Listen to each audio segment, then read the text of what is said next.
tentang rencana Allah bagi manusia, latar belakang Alkitabiah tentang 4 hukum rohani ya. Kita saja sebagai manusia saja selalu membuat rencana. Makanya ada yang pindah ke Amerika, ada yang tinggal di Gresik, ada yang tinggal di Bogor, ada yang tinggal di Serpong.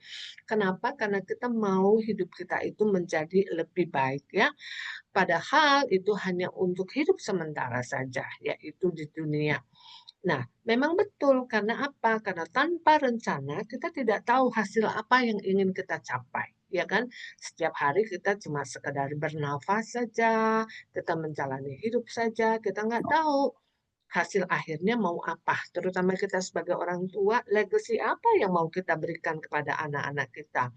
Hidup berjalan begitu saja, satu hari lewat, kelihatannya hidup menjadi tidak bermakna.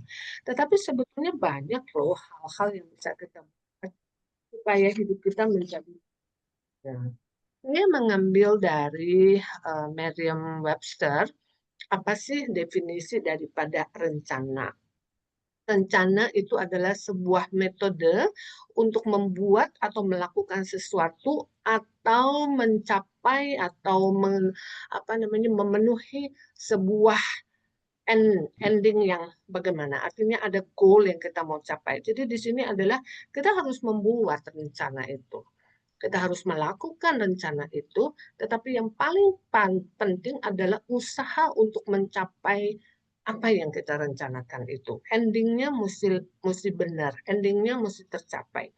Banyak di antara orang-orang, kalau dulu waktu saya tinggal di Jakarta itu banyak sekali orang yang bisa bikin proposal, tetapi hanya orang-orang tertentu saja yang kemudian bisa melakukannya. Saya ingat itu istilah ini tuh saya ingat waktu itu Pak Joko Widodo dengan Pak Ahok ya waktu jadi gubernur.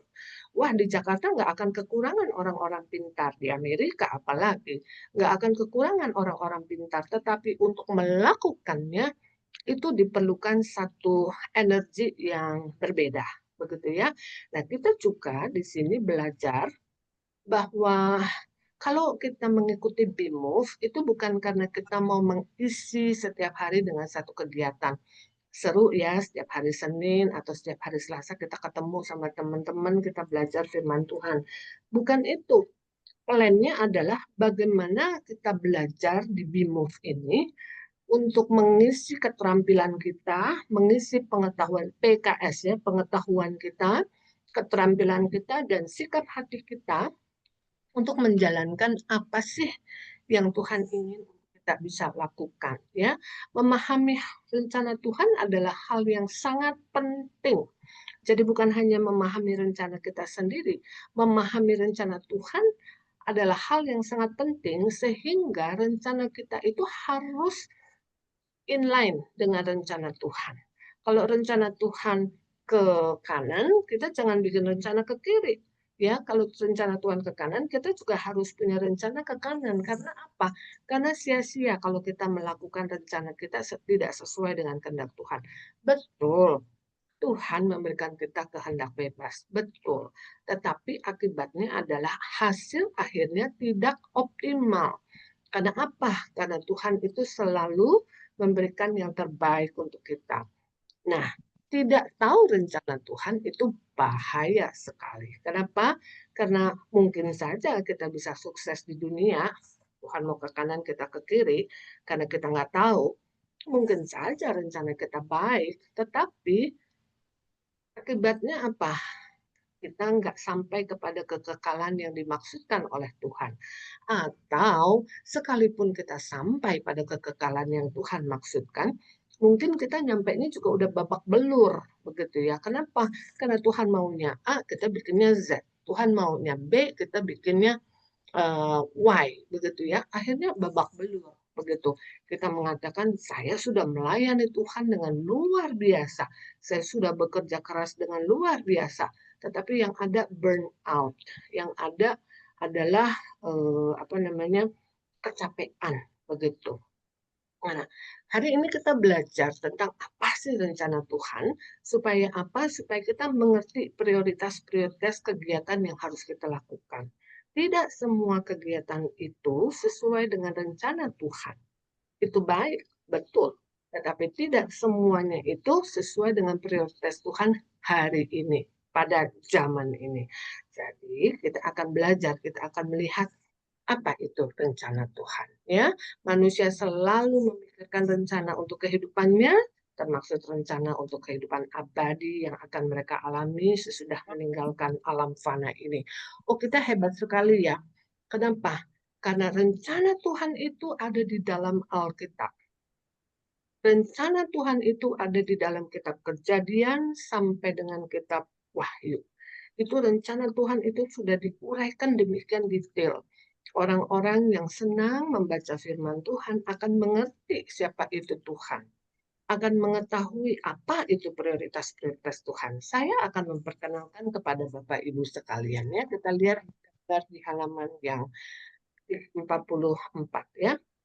Rencana Allah yang dimaksudkan dalam pelajaran ini berhubungan dengan keselamatan umat manusia menurut rancangan Allah sendiri.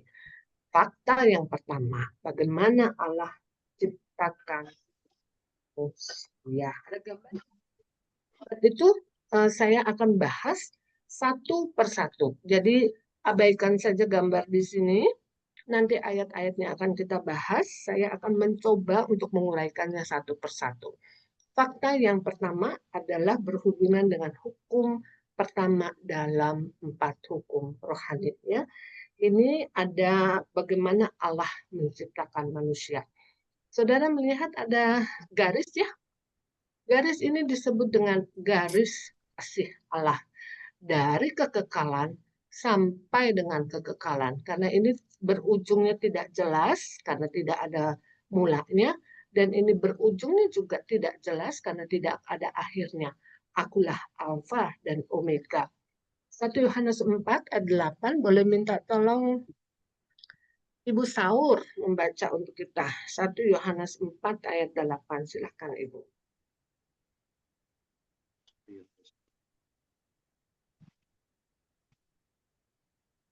1 Yohanes 4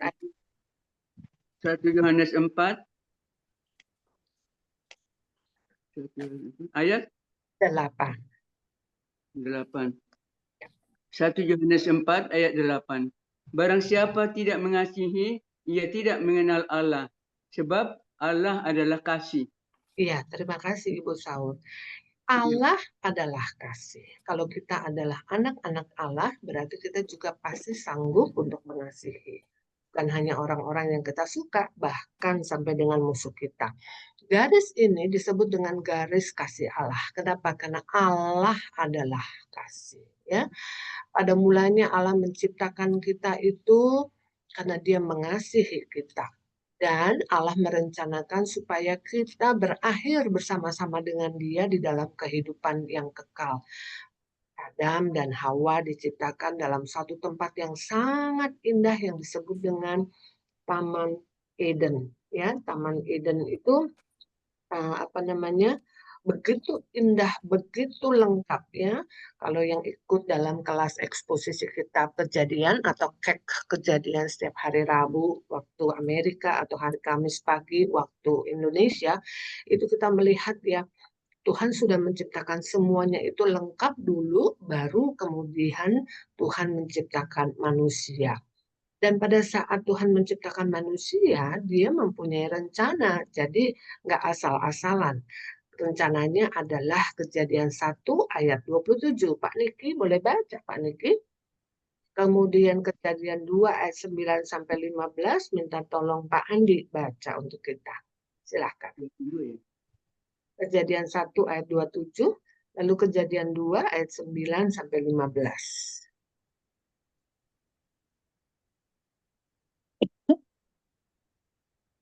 Maka Allah menciptakan manusia itu menurut gambarnya. Menurut gambar Allah diciptakannya dia. Laki-laki dan perempuan diciptakannya mereka. Iya, terima kasih Pak Niki. Pak Andi. Ya, baik. Kejadian 2, 9 sampai 15. Lalu Tuhan Allah menumbuhkan berbagai-bagai pohon dari bumi, yang menarik dan yang baik untuk dimakan buahnya. dan pohon kehidupan di tengah-tengah taman itu, serta pohon pengetahuan tentang yang baik dan yang jahat. Ada suatu sungai mengalir dari Eden untuk membasahi taman itu. Dan dari situ sungai itu terbagi menjadi 4 cabang. Yang pertama namanya Pison, yakni yang mengalir mengelilingi seluruh tanah Hawila, tempat emas ada. Dan emas dari negeri itu baik, di sana ada damar bedolah dan batu krisopras. Nama sungai yang kedua ialah Gihon, yakni yang mengalir mengelilingi seluruh tanah Kus. Nama sungai yang ketiga ialah Tigris, yakni yang mengalir di sebelah timur Asyur, dan sungai yang keempat ialah Efrat. Tuhan Allah mengambil manusia itu dan menempatkannya di dalam Taman Eden untuk mengusahakan dan memelihara taman itu. Iya, terima kasih Pak Niki dan Pak Andi. Tadi kita sudah baca ya, betapa Tuhan itu membuat manusia itu gambar dan rupa Allah. Lalu Tuhan itu memberikan tempat yang begitu indah, ada emas, ada sungai yang begitu, karena kalau ada air berarti di situ akan ada kehidupan. Kalau tidak ada air tidak mungkin akan ada kehidupan. Dan manusia itu diberikan Allah satu tanggung jawab untuk menjalankan misi. Ya, kita tahu misinya itu adalah memelihara beranak cucu dan memelihara bumi, begitu ya.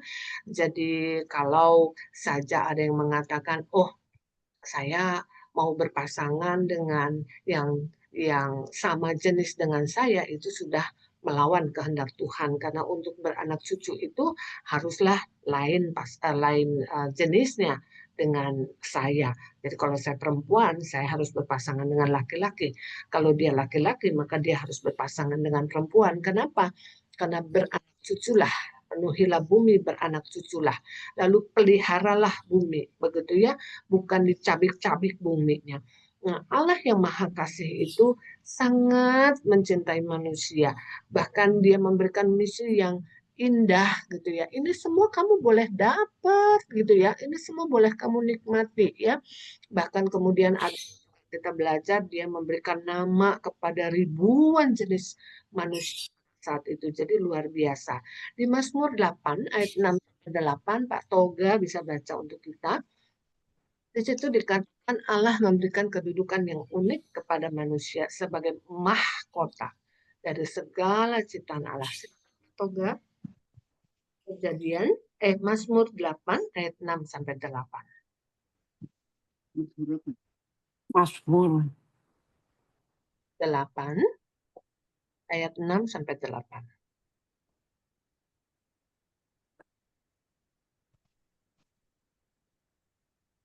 Ya, Pak Toga masih ada bersama kita kan?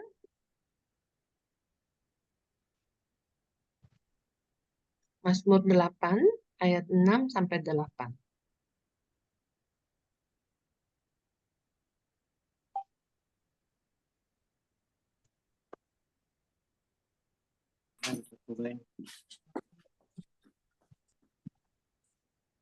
Iya, Pak Toga nggak kelihatan. Mungkin Ibu Vivi dulu. Boleh dibantu. Ibu Vivi, Mazmur 8 ayat 6 sampai 8. Silakan.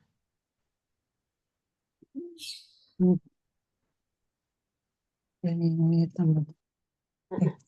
Mazmur 8 ayat ayat 6 sampai 8. 8. Namun engkau telah membuatnya hampir sama seperti Allah dan telah memahkotanya dengan kemuliaan dan hormat. Engkau membuat dia berkuasa atas buatan tanganmu, segala-galanya telah kau letakkan di bawah kakinya. Kambing domba dan lembu sapi sekalian, juga binatang-binatang di padang. Burung-burung. Ayat 8, Bu. Oh, Burung-burung juga. ayat 8 udah, Bu? Oh, sudah ya. Oke, Udah. saya bacakan terus, Bu, sampai 10 boleh, Bu? Oh, sampai 10? Oke. Ya. Burung-burung di udara dan ikan-ikan di laut dan apa yang melintasi arus lautan. Ayat 10. Ya Tuhan, Tuhan kami, betapa mulianya nama-Mu di seluruh bumi. Iya, terima kasih Bu. Jadi di sini dikatakan bahwa Tuhan membuat semuanya hampir seperti Allah dan telah memahkotainya dengan kemuliaan dan hormat. Manusia itu unik kedudukannya, bahkan seperti dibilang hampir seperti Allah dan telah memahkotainya dengan kemuliaan dan hormat. Itu dia.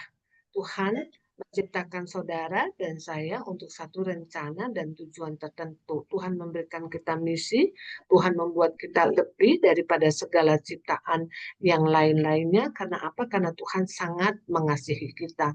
Dan kasihnya itu adalah kekal. Kejadian 2 ayat 16-17, Allah memberikan kebebasan yang bertanggung jawab. Pohon buah pengetahuan yang baik dan yang jahat. Ada yang bisa baca untuk kita? Kejadian 2 ayat 16 sampai dengan 17. Silakan. Kejadian 2 ayat yang ke-16 sampai dengan 17. Lalu Tuhan Allah memberi perintah ini kepada manusia. Semua pohon dalam taman ini boleh kau makan buahnya dengan bebas. Tetapi pohon pengetahuan tentang yang baik dan yang jahat itu, janganlah kau makan buahnya, sebab pada hari engkau memakannya, pastilah engkau mati. Iya. Semuanya boleh ya Pak Toga ya? Iya, semuanya Boleh ya? Kecuali Semuanya boleh. kecuali Kecuali satu. Ya, pohon tentang pengetahuan yang baik dan yang jahat. Tetapi di begitu luasnya Taman Eden, begitu indahnya tempat itu, semuanya boleh. Allah mengasihi kita, semuanya boleh, tetapi satu, jangan yang itu. Ya, diberikan kebebasan, tetapi bertanggung jawab. Jangan yang itu. Maka fakta pertama ini dirumuskan dalam hukum yang pertama, dalam buku 4 hukum rohani. Mari kita baca bersama. Tuhan Allah mengasihi dan mempunyai rencana yang indah bagi hidup saudara. dan mengasihi saudara.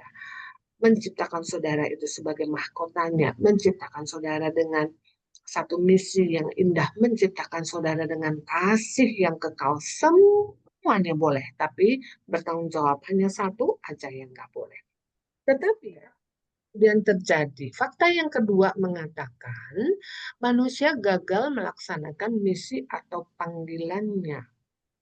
Sebaliknya, ia mendengarkan bujukan iblis dan memilih suatu status, yaitu mau apa? Mau menjadi sama dengan manusia.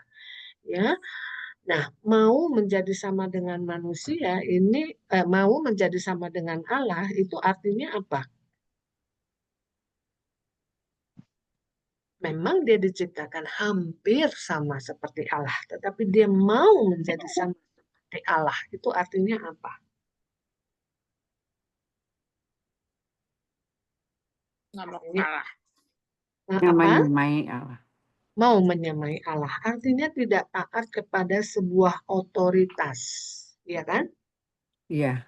Manapun kita berada, kita akan gagal bermasyarakat kalau kita tidak taat pada otoritas. Ini otoritasnya Adam dan Hawa itu adalah Allah yang sangat mengasihi. Di Alkitab padahal kita diajarin kita bahkan mesti taat kepada atasan kita, bukan hanya atasan yang baik saja, tetapi kepada atasan semua jenis atasan. Kita harus mulai belajar mengerti bahwa dalam tatanan masyarakat ini dibuat sedemikian rupa supaya apa? Supaya tidak chaos. Nah, chaos pertama terjadi di Taman Eden ketika Adam dan Hawa tidak taat kepada satu otoritas. Otoritas itu bilang jangan makan buah yang satu itu aja, pohon pengetahuan yang baik dan yang buruk. Yang lainnya boleh, banyak banget. Nah, ini juga manusia.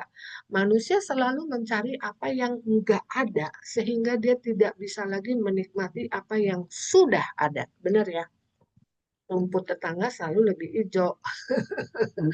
Kepunyaan tetangga selalu lebih bagus. Jangan-jangan istri tetangga lebih bagus juga dari istrinya sendiri. Atau suami tetangga lebih bagus juga dari suami sendiri.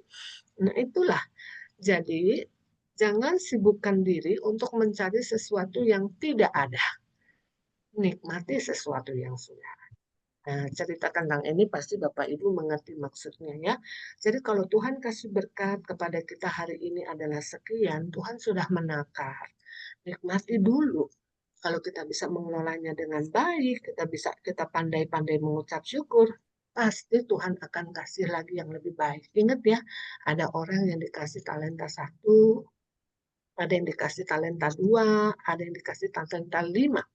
Kerjakan saja dulu talenta yang Tuhan sudah berikan. Jangan minta yang bukan menjadi porsinya. Ini dia nih manusia, mau menjadi sama dengan Allah.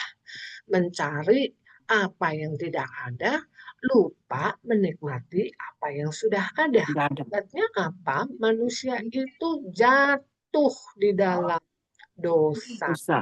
Dan dia akan ketemu dengan garis keadilan Allah.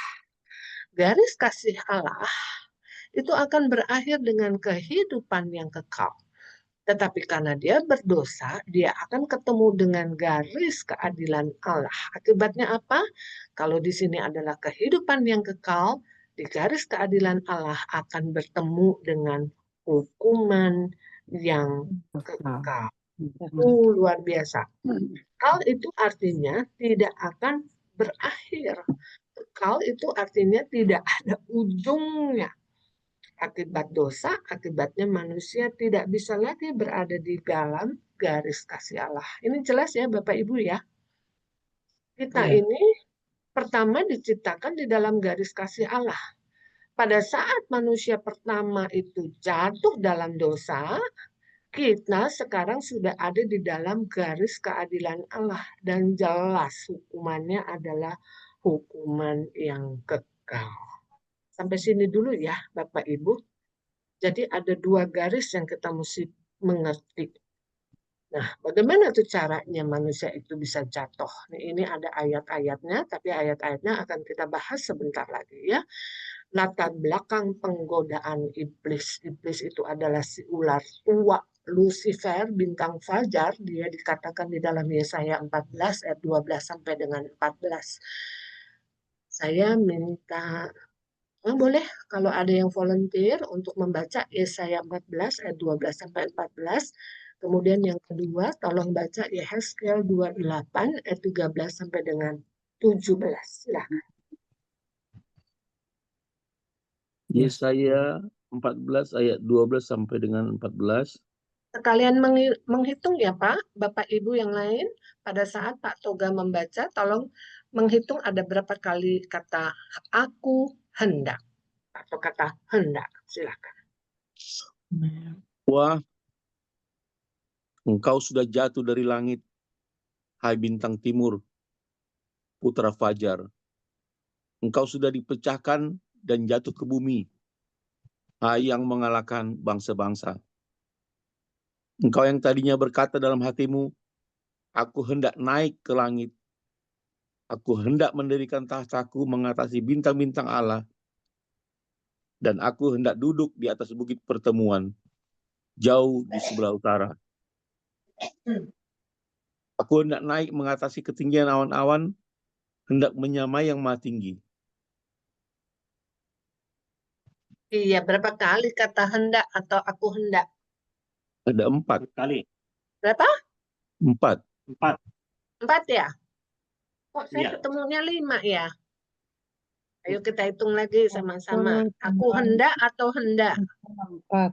Coba, hendak atau aku hendak ada berapa kali tuh? Yesaya Ada 5. ada 5. Coba, pelan-pelan ayo.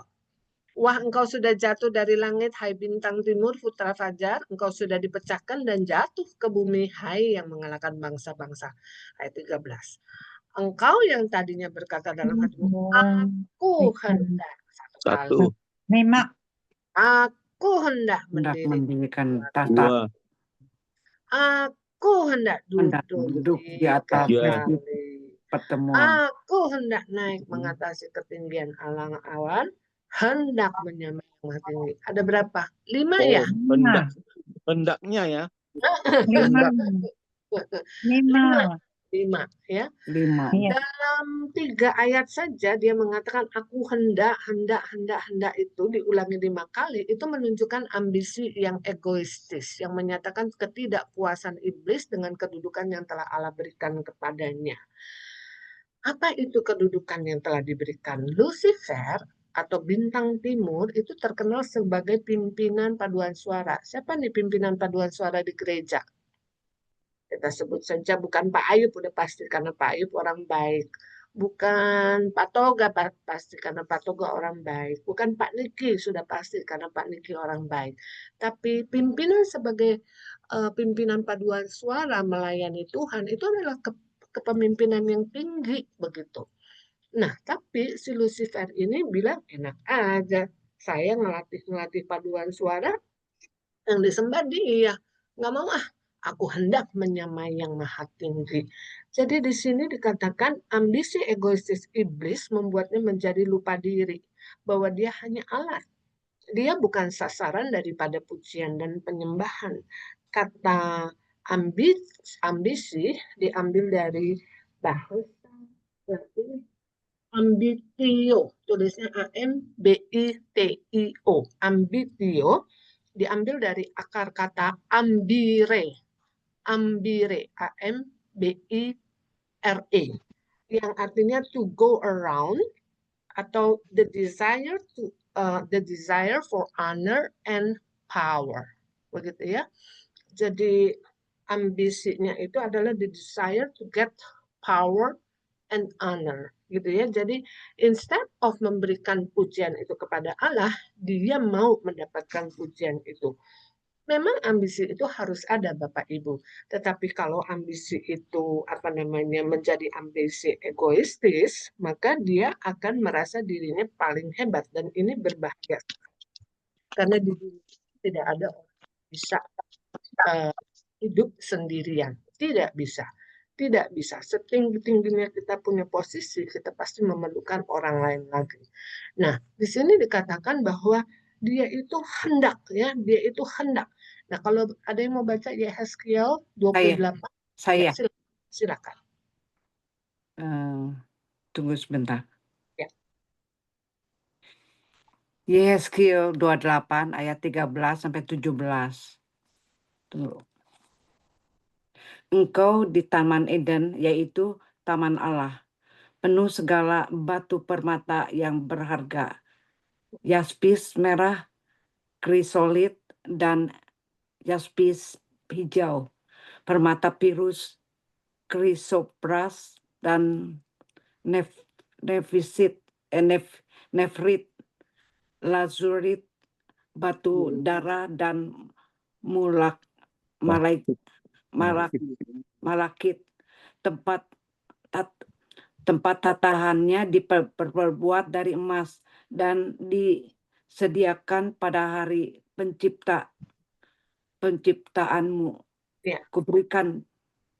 Kuberikan dekat kerub yang berjaga di gunung kudus Allah engkau berada, dan berjalan-jalan di tengah batu-batu yang bercahaya-cahaya. Engkau tak bercela di dalam tingkah lakumu sejak hari penciptaanmu, sampai terdapat kecurangan padamu dengan dagangmu yang besar. Engkau penuh dengan kekerasan dan engkau berbuat dosa. Maka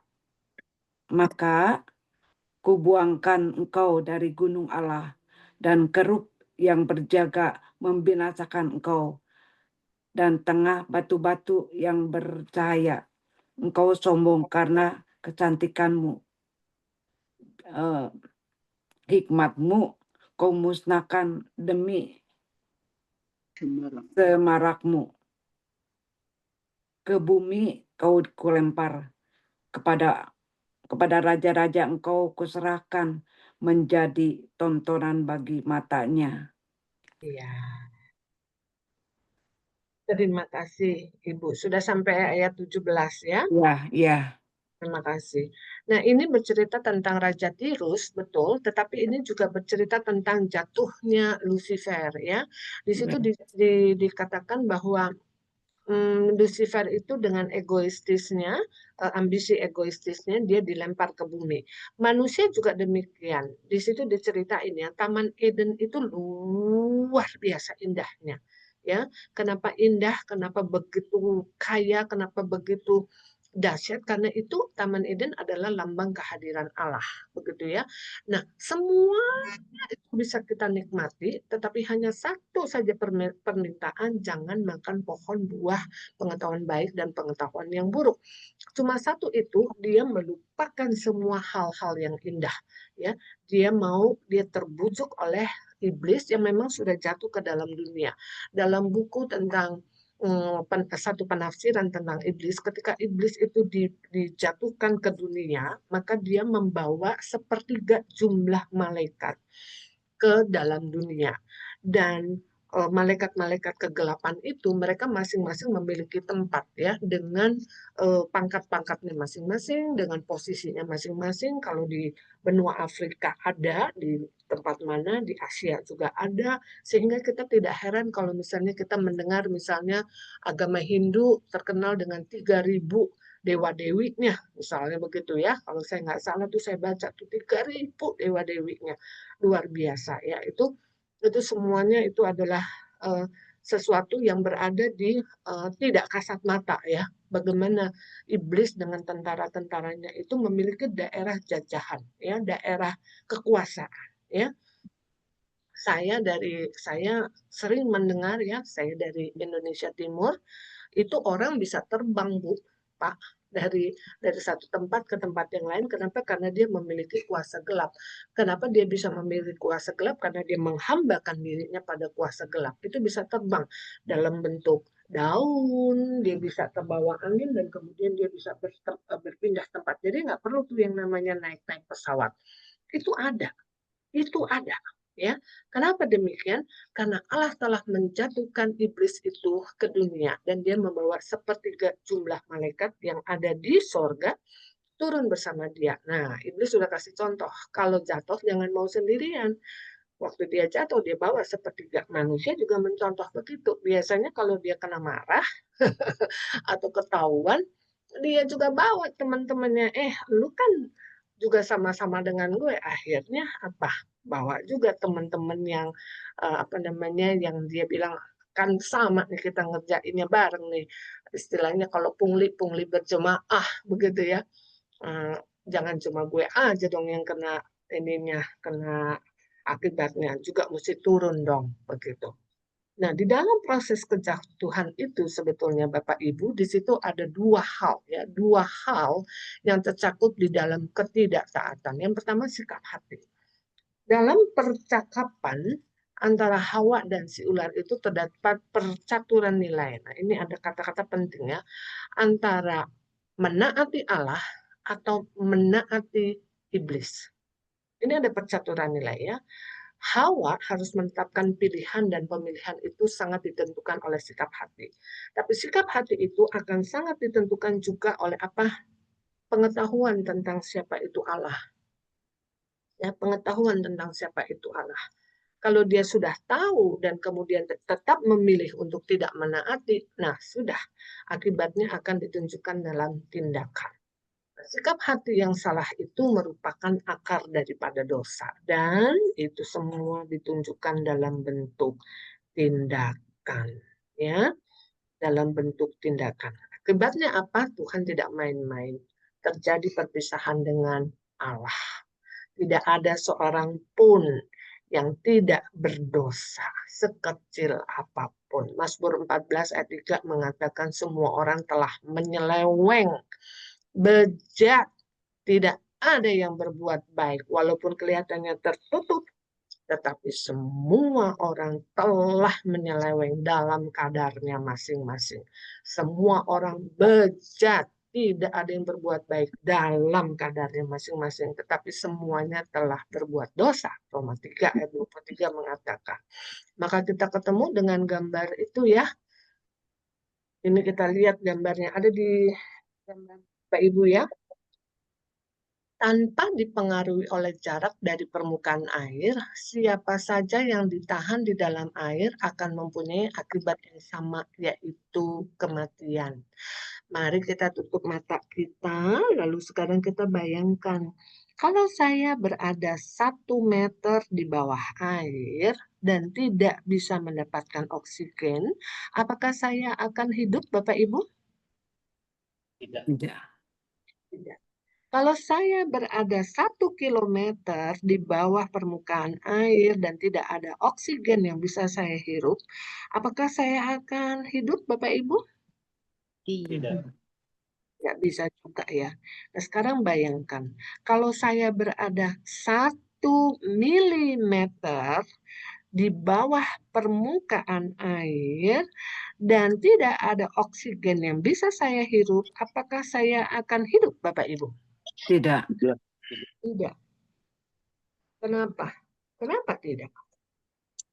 Kalau 1 kilometer saya ngerti deh. 1 meter saya ngerti deh.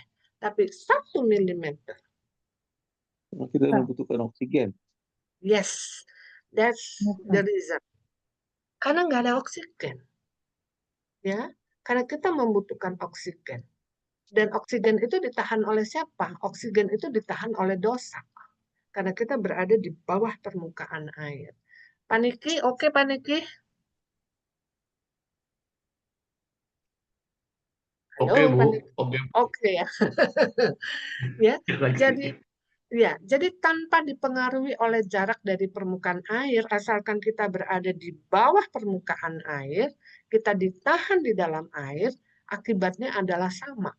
Mati. Mau 1 kilo, mau 1 meter, mau 1 milimeter, akibatnya mati. Kenapa? Karena kita masih berada di bawah Air. permukaan air. Iya, selama masih ada dosa yang belum diberesin, ya kan? Selama masih ada dosa yang belum diberesin, maka kita pasti akan menghadapi kematian. Atau gambar yang kedua, ya kan? Ini orang mencoba untuk memanah ke sini, tetapi tidak ada yang sampai. Ada yang 95%, 85%, 75%, 65%, 50%, tapi nggak ada yang nyampe. Ya, kehilangan kemuliaan Allah berarti kehilangan jejak. Berarti tidak ada di antara kita yang bisa mencapai standar kesucian Allah yang diwujudkan dalam bentuk hukum Taurat pada masa lalu. Ya, jadi nggak ada yang nyampe. Sekarang saya mau nanya sama Bapak Ibu. Ini ada Mazmur 51 ayat 7. Nanti boleh ditambah ya di buku Bapak Ibu. Sesungguhnya dalam kesalahan aku diperanakan. Mazmur mengatakan demikian.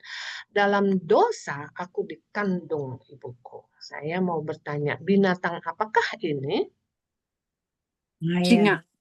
Singa ya? Iya. Ini singa si bapak, ini singa si anak-anak, ini singa si ibu, kelihatan kupingnya aja di belakang.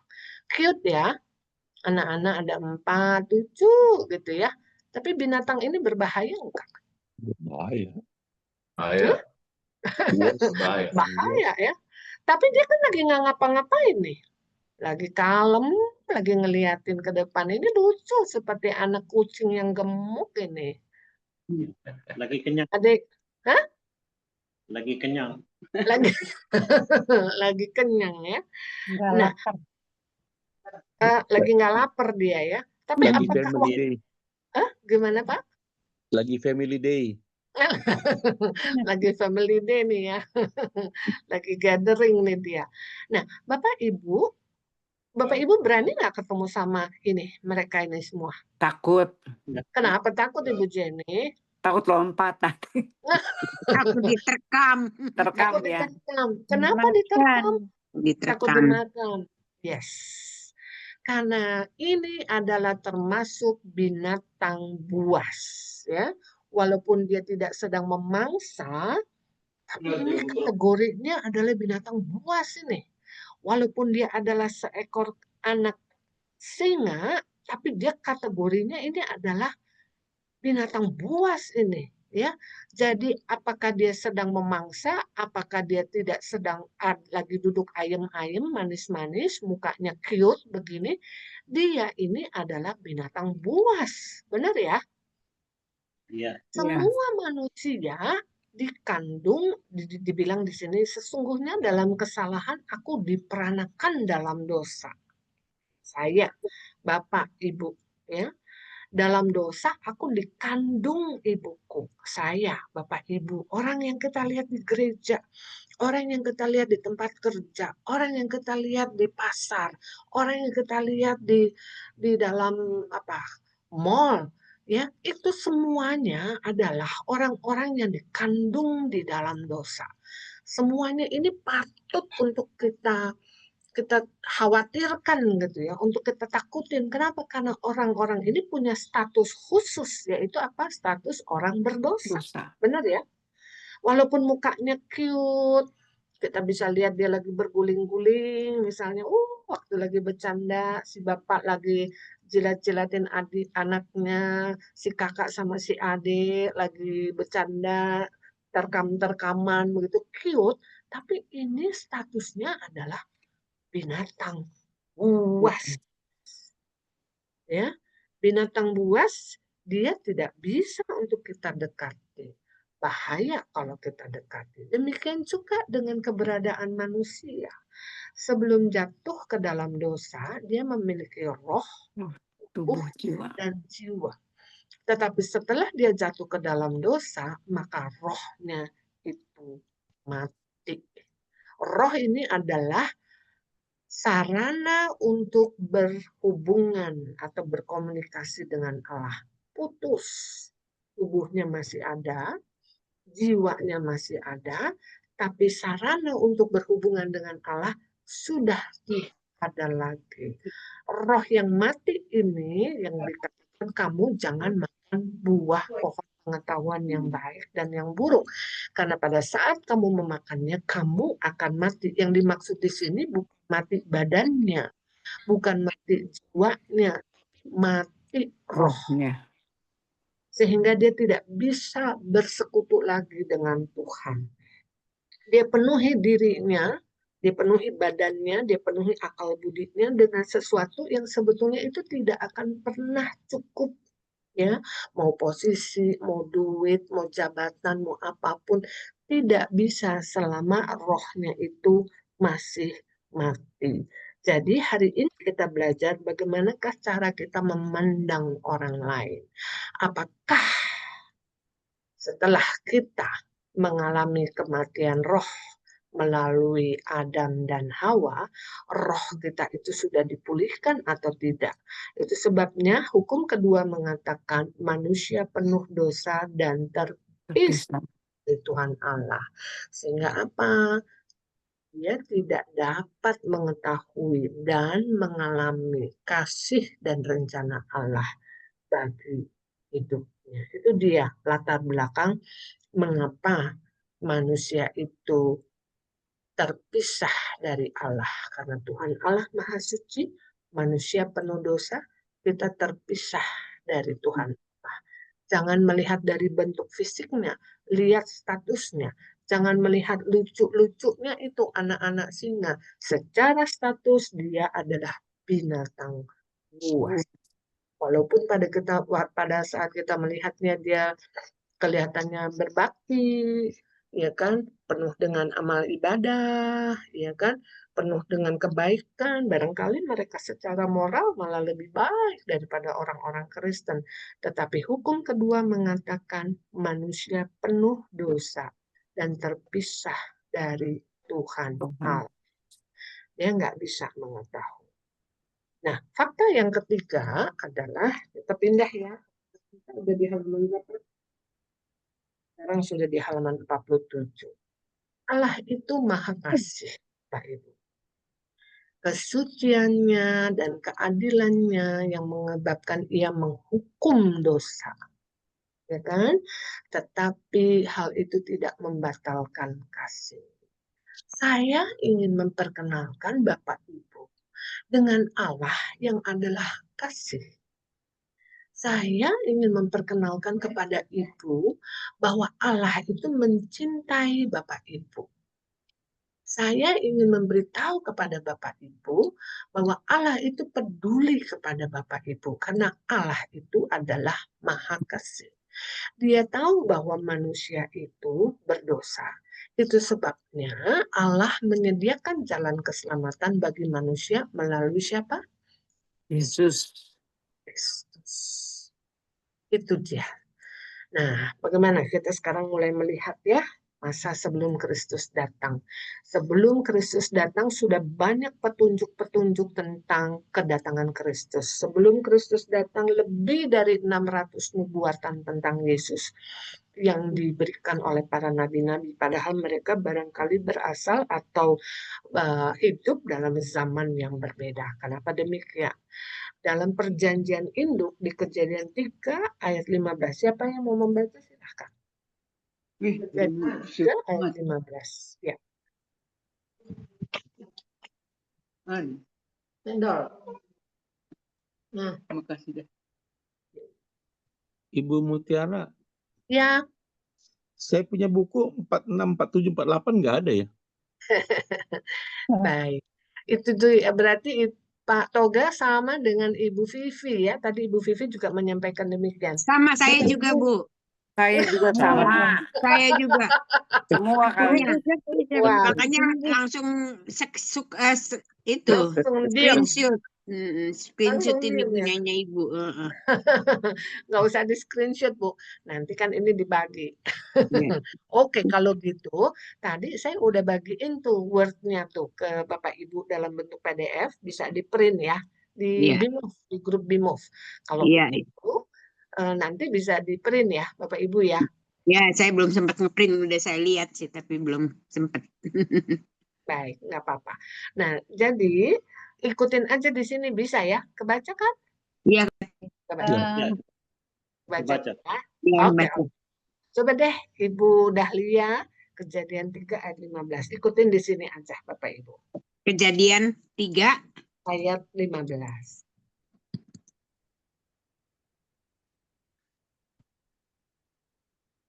Kalau Pak Niki, ada nggak Pak Niki? Pak Niki. Sebentar Bu. 46, 47, 48 ya? 46, 47, 49, Pak Niki. Yang nggak ada tuh halaman berapa Bu ya? Enggak. Pak Niki aman Saya sih nggak? 46 ada. Ada. Ada 46, 47. 48, 49. Pak Niki ada? Ada. Semuanya ada ya? saya 46, 47, 48. Oke, kalau gitu Pak Andi juga ada ya Pak Andi? Lengkap, Bu. Lengkap ya, oke. Yang di itu di Indonesia ada ya, oke. Oke, baik deh. Iya. Aman berarti yang di Indonesia. Nggak sampai ke Aman, Jadi aman. ini lagi nih 1-0 lagi nih lawan Indonesia nih kita nih. Oke deh. Apa nanti kita samakan kedudukan 1-1, tenang. Tunggu tanggal mainnya. Tunggu tanggal mainnya. Oke. Kejadian 3 Oke, kejadian 3 ayat 15. di ayat 15. Aku akan mengadakan permusuhan antara engkau dan perempuan ini, antara keturunanmu dan keturunannya. Keturunannya akan meremukkan kepalamu dan engkau akan meremukkan tumitnya. Iya, terima kasih Ibu. Jadi di Kejadian saja itu sudah bercerita tentang Tuhan Yesus ya, karena benih wanita ini akan menghancurkan kepala iblis. Benih wanita ini akan menghancurkan kepala iblis dan benih perempuan ini adalah Tuhan Yesus ya. Masa sebelum Kristus datang itu Tuhan sudah mengatakan nanti benih wanita akan menghancurkan kepala iblis. Kemudian yang kedua ada bayang-bayang pertama tentang korban pendamaian dari Kejadian 3 ayat 21. Siapa yang mau membaca silakan. 21. Kejadian 3 ayat 21 ya.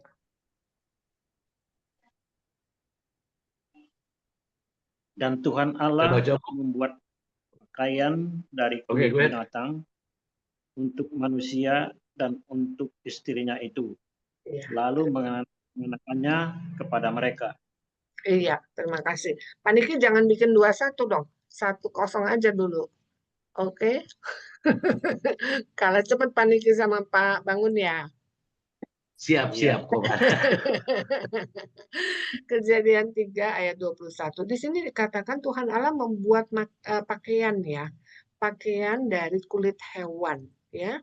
Karena cawat yang dibuat tangan manusia dari daun ara itu tidak dapat memenuhi fungsinya dengan sempurna. Pada saat Tuhan memberikan cawat dari kulit hewan berarti ada hewan yang Korbankan.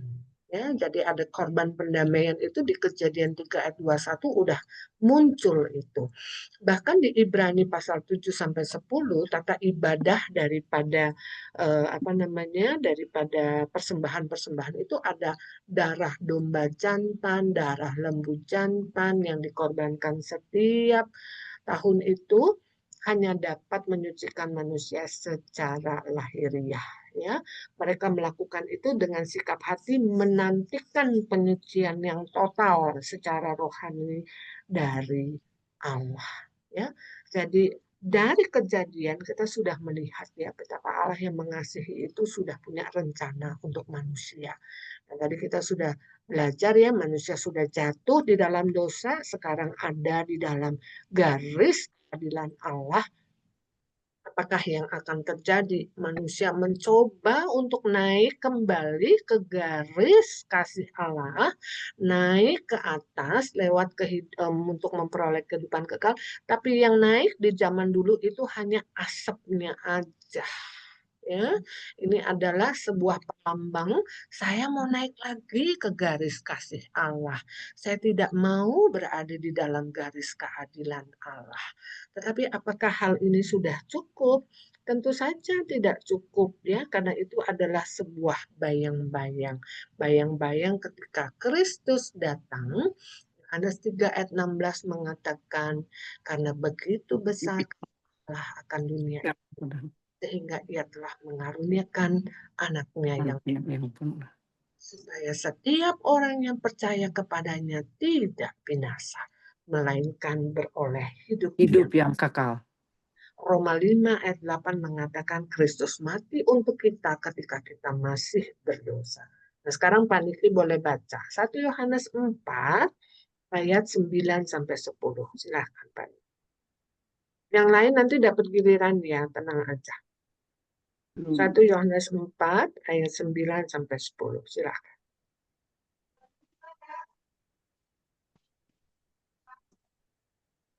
Satu Yohanes 4 ayat 9 dan 10. Dalam hal inilah kasih Allah dinyatakan di tengah-tengah kita, yaitu bahwa Allah telah mengutus anaknya yang tunggal ke dalam dunia, supaya kita hidup olehnya. Inilah kasih itu, bukan kita yang mengasihi Allah, tetapi Allah yang telah mengasihi kita, dan yang telah mengutus anaknya sebagai pendamaian bagi dosa-dosa kita. Amin. Terima kasih. Sekali lagi kita ketemu dengan Allah yang Maha Kasih. Kedatangan Kristus adalah penyataan kasih Allah akan dunia. Karena kita tidak mungkin mencapai Allah. Karena Allah adalah Allah yang kudus. Ibu Cindy bisa tolong baca Yohanes 1 ayat 29.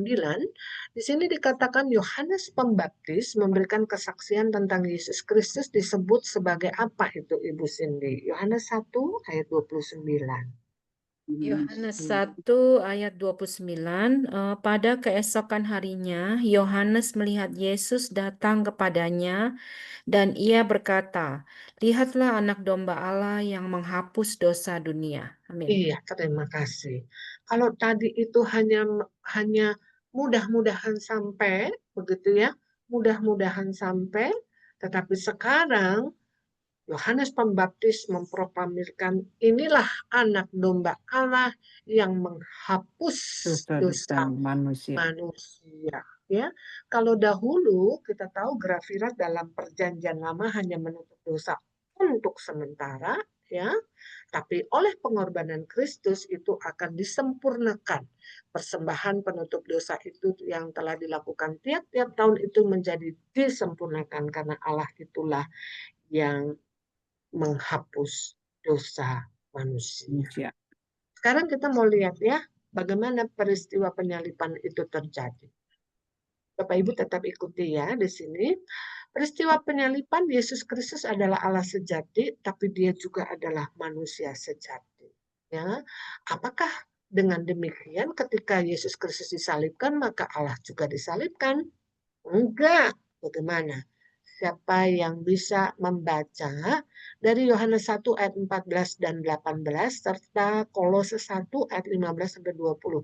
Yang belum kedengaran suaranya silahkan membaca dong. Siapa yang belum? Pak Andi boleh, Pak Bangun boleh, siapa lagi? Ibu Saur boleh, Ibu Yeni boleh. Ya. Yohanes. Ya. Yohanes. Ya, silakan. Yohanes 1 ayat 14 dan 18. Ya, firman itu telah menjadi manusia dan diam di antara kita, dan kita telah melihat kemuliaannya, yaitu kemuliaan yang diberikan kepadanya sebagai anak tunggal Bapa, penuh kasih karunia dan kebenaran. 15, Yohanes 18 aja Pak, langsung ke 18. Langsung 18. Ayat 18, tidak seorang pun pernah melihat Allah, tetapi anak tunggal Allah yang ada di pangkuan Bapa, dialah yang menyatakannya. Kesaksian Yohanes tentang dirinya sendiri. 19. Dan inilah kesaksian Yohanes ketika orang Yahudi dari Yerusalem mengutus beberapa imam dan orang-orang Lewi kepadanya untuk menanyakan dia, siapakah engkau? Ya, baik. Terima kasih Pak Bangun. Siapa yang Kolose 1 ayat 15 sampai 20? Silakan. Saya. Silakan. Kolose 1 15 sampai 20. Ya. Ia adalah gambar Allah yang tidak kelihatan, yang sulung lebih utama dari segala yang diciptakan, karena di dalam dialah telah diciptakan segala sesuatu yang ada di surga dan yang ada di bumi, yang kelihatan dan yang tidak kelihatan, baik singgasana maupun kerajaan, baik pemerintah maupun penguasa, segala sesuatu diciptakan oleh Dia dan untuk Dia. Ia ada terlebih dahulu dari segala sesuatu, dan segala sesuatu ada di dalam Dia. Ialah yang nomor 18.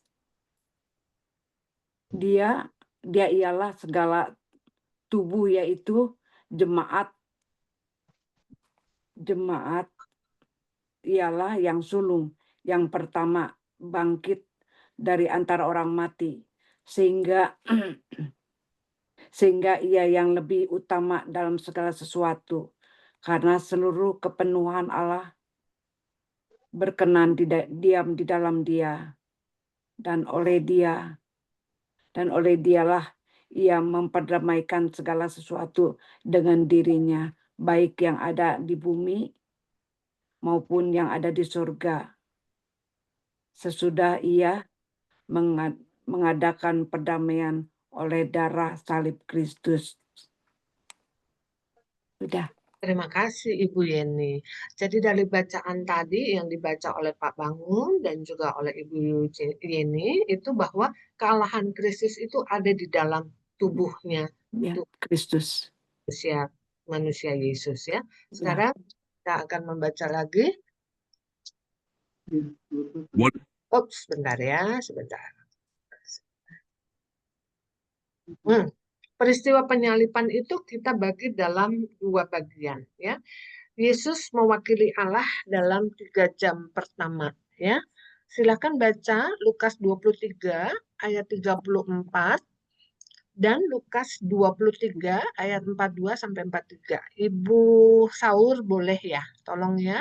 Lukas 23 34 dan Lukas 23 ayat 42 sampai dengan 43. Ini terjadi jam 9 pagi sampai jam 12 siang, 3 jam pertama. Apa yang Tuhan Yesus katakan? Dan yang Tuhan Yesus katakan itu adalah dirinya mewakili Allah. Silahkan, Ibu Saul.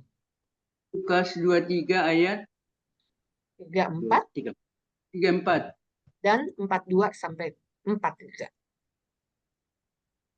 32 dengan 34. Ayat Lukas 23 ayat 34 dulu.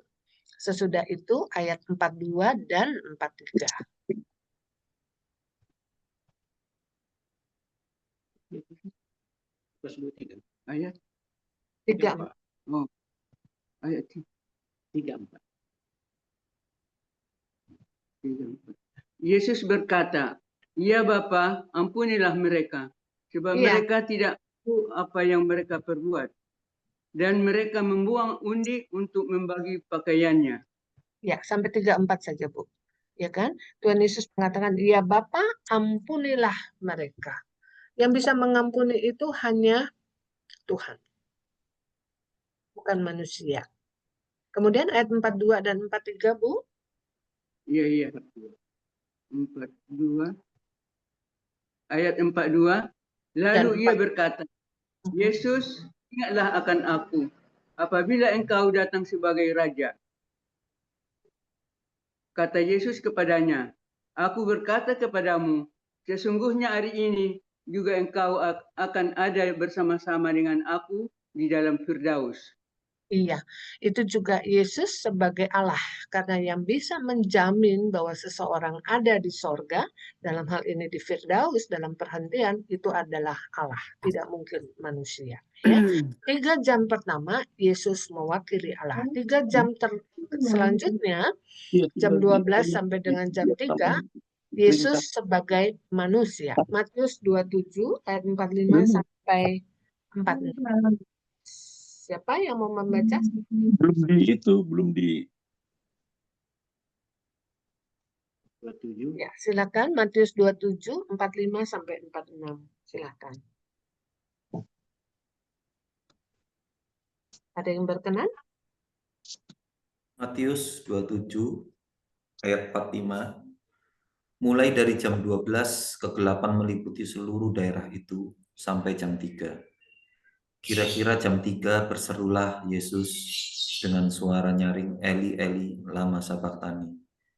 Artinya, "Allahku, Allahku, mengapa engkau meninggalkan aku?" 46 ada, Pak? Sudah. Sudah ya? Ya. 45 sampai dengan 46. 45 Ya. juga sudah ya, Pak ya? Sudah. Ya, oke. Pada saat Tuhan Yesus mengatakan, "Eli, Eli, lama sabachthani," Allahku, Allahku, mengapa engkau meninggalkan aku? Pada saat itu dia merasakan ketakutan yang luar biasa, kegelapan yang luar biasa, sehingga dia mengatakan, "Tuhan, mengapa engkau meninggalkan aku?" Itu dalam kapasitasnya sebagai manusia. Juga pada saat dia mengatakan, "Aku haus," itu juga dalam kapasitasnya sebagai manusia. Ya, jadi kemanusiaan Tuhan Yesus itu adalah 100%, tapi kealahan Tuhan Yesus itu juga adalah 100%. Dan itu terlihat jelas pada saat dia mengadakan mujizat-mujizat, itu adalah dalam kapasitasnya sebagai dalam kealahannya. Dan ketika dia merasakan sakit dan sebagainya, itu adalah dalam kapasitasnya sebagai manusia. Sehingga ini adalah kabar baik untuk kita. Tidak ada sakit yang Tuhan tidak bisa rasakan, karena dia pernah menjadi manusia. Amin. Amin. Ya, tidak ada ketakutan yang tidak bisa Tuhan rasakan, karena dia juga pernah mengalami ketakutan sehingga dia memanggil Tuhan, "Eli, Eli, lama sabachthani." Mengapa engkau meninggalkan aku? ya. Nah, saya akan memuturkan sedikit saja cerita tentang persembahannya. Sebagaimana kita tahu di kitab Imamat, nanti kalau Bapak Ibu mau ikutan di kek Imamat, sekarang kita baru kek Kejadian ya, kelas eksposisi kitab Kejadian. Di Imamat itu ada banyak persembahan-persembahan yang harus diberikan kepada Tuhan. Contohnya adalah pada waktu Kain dan Habil mempersembahkan, itu namanya masuk dalam kategori persembahan sajian, ya, persembahan sajian. Jadi jangan dibilang bahwa oh si Habil itu si Kain itu tidak diterima karena dia tidak memberikan korban bakaran berupa daging. Enggak, karena memang pada saat itu ada ininya, ada kategori-kategorinya. Persembahan sajian itu adalah persembahan dari hasil kerja kita pada saat itu, hanya sebagai peternak atau sebagai sebagai petani gitu ya. Jadi si Kain yang adalah seorang petani tentu dia mempersembahkan hasil tanaman begitu, sementara si Habil yang adalah seorang peternak dia mempersembahkan binatang begitu ya, daging-daging gitu. Yang membedakan adalah Habil mempersembahkan sebagai ungkapan syukur, terima kasih karena pekerjaan saya dibuat oleh Tuhan menjadi sukses. Saya mau memberikan yang terbaik untuk Tuhan karena saya diberikan kekuatan, saya diberikan rezeki, saya mau memberikan lemak-lemak yang terbaik dan sebagainya. Sementara Kain dia adalah seorang petani, seharusnya dia memberikan tanaman-tanaman atau hasil tani yang terbaik. Ternyata tidak begitu ya. Jadi jangan ada yang mengatakan oh karena Habil mempersembahkan daging makanya Tuhan berkenan. Enggak, itu masuk dalam kategori persembahan sajian. Nah, ini ada lagi persembahan yang diberikan oleh orang zaman dahulu, yaitu persembahan tentang dua kambing ya, dua kambing ini ada di Imamat 16 kalau Bapak Ibu mau secara lebih jelas ya. Tetapi ini adalah simbol yang juga dilakukan oleh Tuhan Yesus ya. Kita akan nonton sebentar. Pasti Bapak Ibu sudah tahu ceritanya, tapi nggak apa-apa ya, kita nonton ya. One goat wasn't enough to show what Jesus did for you. That's why Israel needed two. In Leviticus 16, 2 goats were chosen on the Day of Atonement. One was sacrificed, the other was released into the wilderness. Why? The first goat paid for sin with blood. The second, called the scapegoat, carried the sins far away. One paid the price, one removed the guilt. Jesus was both goats in one. He shed his blood as the sacrifice, and he carried your sins into the grave, never to return. Your sin is paid for and carried away. Hebrews 9:12 says Jesus entered the most holy place once for all by his own blood. The Day of Atonement was just the trailer. Jesus is the full movie, the one who has paid for all your sins and taken them far away. Comment amen if you believe this. Jadi Bapak Ibu, ini adalah One goat wasn't enough to jadi ini show adalah persembahan tentang 2 kambing ya, 1 kambing itu dibakar, sementara 1 kambing lagi itu harus dibuang ke satu gurun atau satu tempat yang jauh sekali sebagai lambang bahwa dosa-dosanya itu udah dibawa ke tempat yang jauh sekali sehingga dia tidak akan kembali lagi. Makanya firman Tuhan mengatakan bahwa dosamu yang dulu, yang sekarang dan yang akan datang itu sudah diberesin sama Tuhan Yesus, sudah dibawa dalam jurang maut, kematiannya dia itu sudah membebaskan kita. Jadi dosanya itu nggak bakalan kembali lagi kepada kita. Minggu lalu ada pertanyaan yang sangat menarik itu ya. Kalau kita dosanya udah diberesin pada masa sekarang dulu dan yang akan datang, kita boleh dong berbuat dosa lagi. Tapi kita sudah belajar juga dari Roma 6 ya. Tidak, bukan begitu. Jangan sekali-sekali kita berbuat dosa. Nah, peristiwa penting yang terjadi sesudah kematian Tuhan Yesus terdapat di dalam Matius 27 ayat 50 sampai 51 ya. Menarik ya bahwa tabir bait suci robeknya itu bukan dari bawah ke atas, tapi robeknya itu dari atas ke bawah. Jadi Tuhan membuka tabir itu mulai dari dirinya. Bukan dari manusia, itu bukan hasil perjuangan manusia, tetapi Tuhan yang membereskan itu, membuka itu dari atas. Ya, ini menunjukkan pada perbuatan Allah. Dan sesudah itu, sebelum tabir itu terbelah dua, Tuhan Yesus mengatakan sudah genap, atau bahasa Yunaninya tetelestai. Istilah itu artinya telah dibayar lunas. Sertifikat hak milik atas dunia ini telah Tuhan Yesus bayar lunas. Tetapi dia masih termeterai. Gulungan sertifikat itu masih dimeterai, belum dibuka. Nanti dibuka pada peristiwa yang bisa kita lihat di Wahyu. Sementara sertifikat itu masih ditutup dengan meterai, sementara itu kepemilikannya itu sudah punya Tuhan Yesus, tetapi iblis itu masih diizinkan untuk bekerja. Nah, ini hati-hati. Jadi iblis itu masih diizinkan untuk bekerja, untuk mencari pengikut-pengikutnya, karena iblis itu tidak mau sendirian masuk kepada jurang maut, dia mau membawa sebanyak mungkin orang. Dan iblis itu tidak bekerja di tempat-tempat yang udah jadi tempatnya, drugs, ya, drug dealer, tempat-tempat pelacuran, tempat-tempat yang itu udah teman-temannya. Ya, iblis itu akan masuk di orang-orang yang imannya itu belum kuat. Dia baru berada dekat dengan Tuhan, tetapi sebetulnya dia belum masuk dalam barisan Kristen, atau bahkan orang itu sudah masuk dalam barisan Kristen tetapi hidupnya jatuh bangun. Itu makanya minggu lalu kita belajar dengan buku PRK. Begitu ya, kita belajar dengan buku PRK. Nah, jadi hati-hati ya Bapak Ibu ya, tadi di depan saya mengatakan kita harus tahu itu rencana Tuhan. Karena kalau kita tahu rencana Tuhan, maka kita akan set up, kita punya prioritas ya.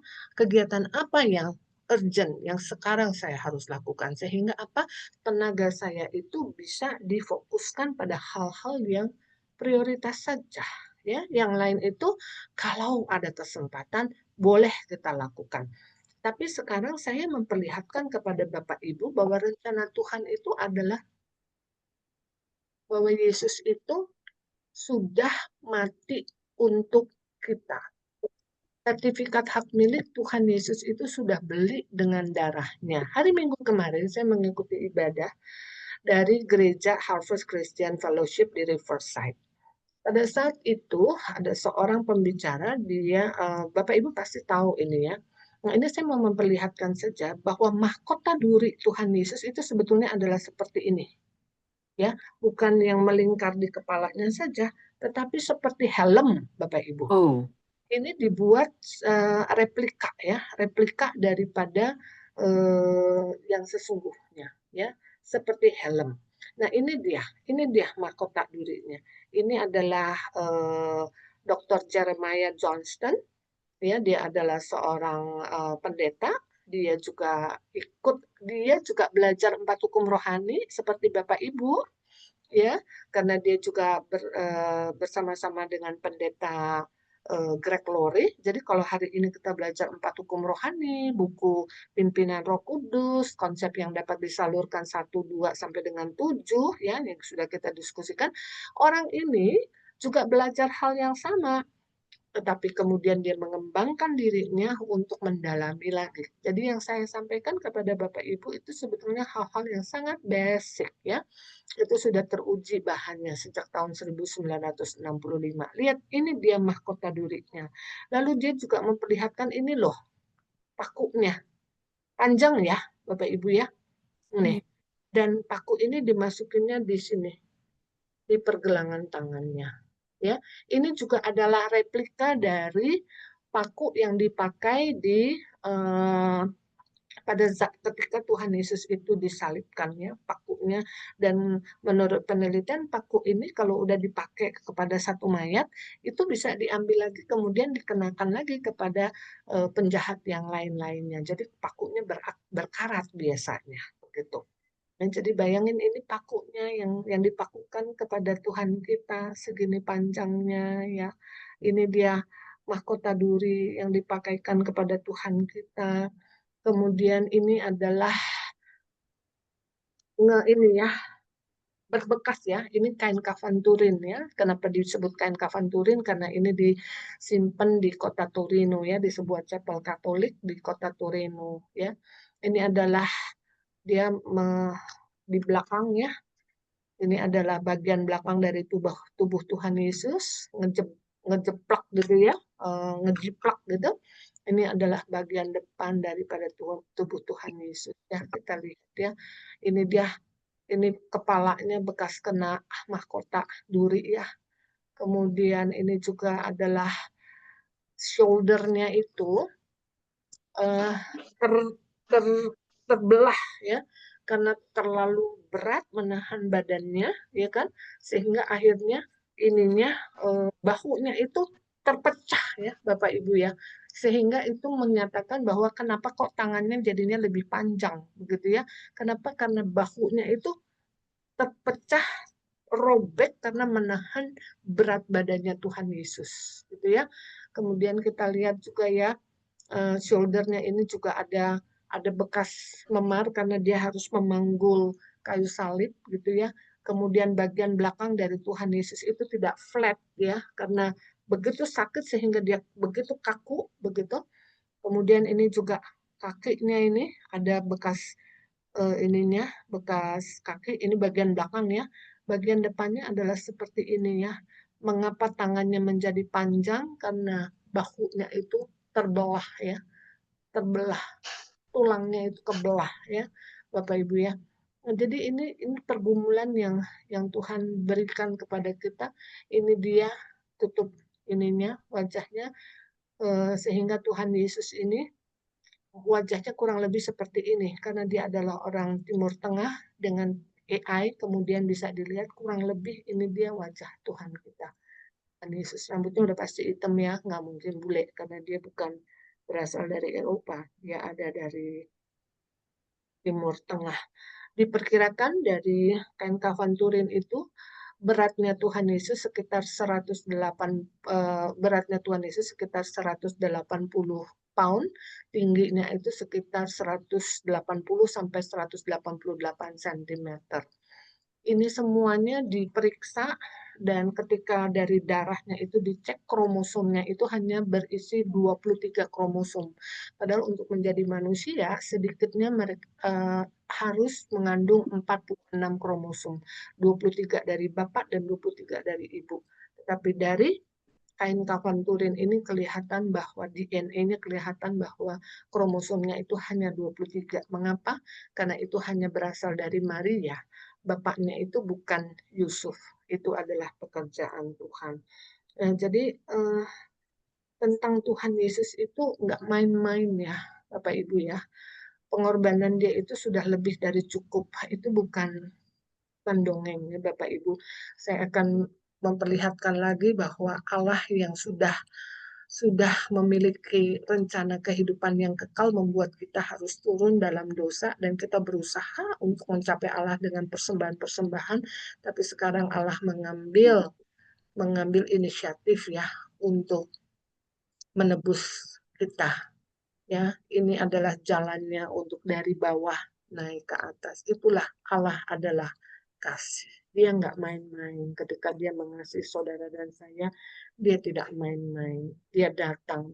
Manusia pertama melakukan dosa, dia langsung beresin. Oleh sebab itu hukum yang ketiga mengatakan, Yesus Kristus adalah satu-satunya jalan keselamatan yang telah ditentukan oleh Tuhan Allah, bukan oleh kita. Oleh Tuhan Allah untuk keampunan dosa manusia. Melalui dia, saudara dapat mengetahui dan mengalami kasih dan rencana Allah bagi hidup kita.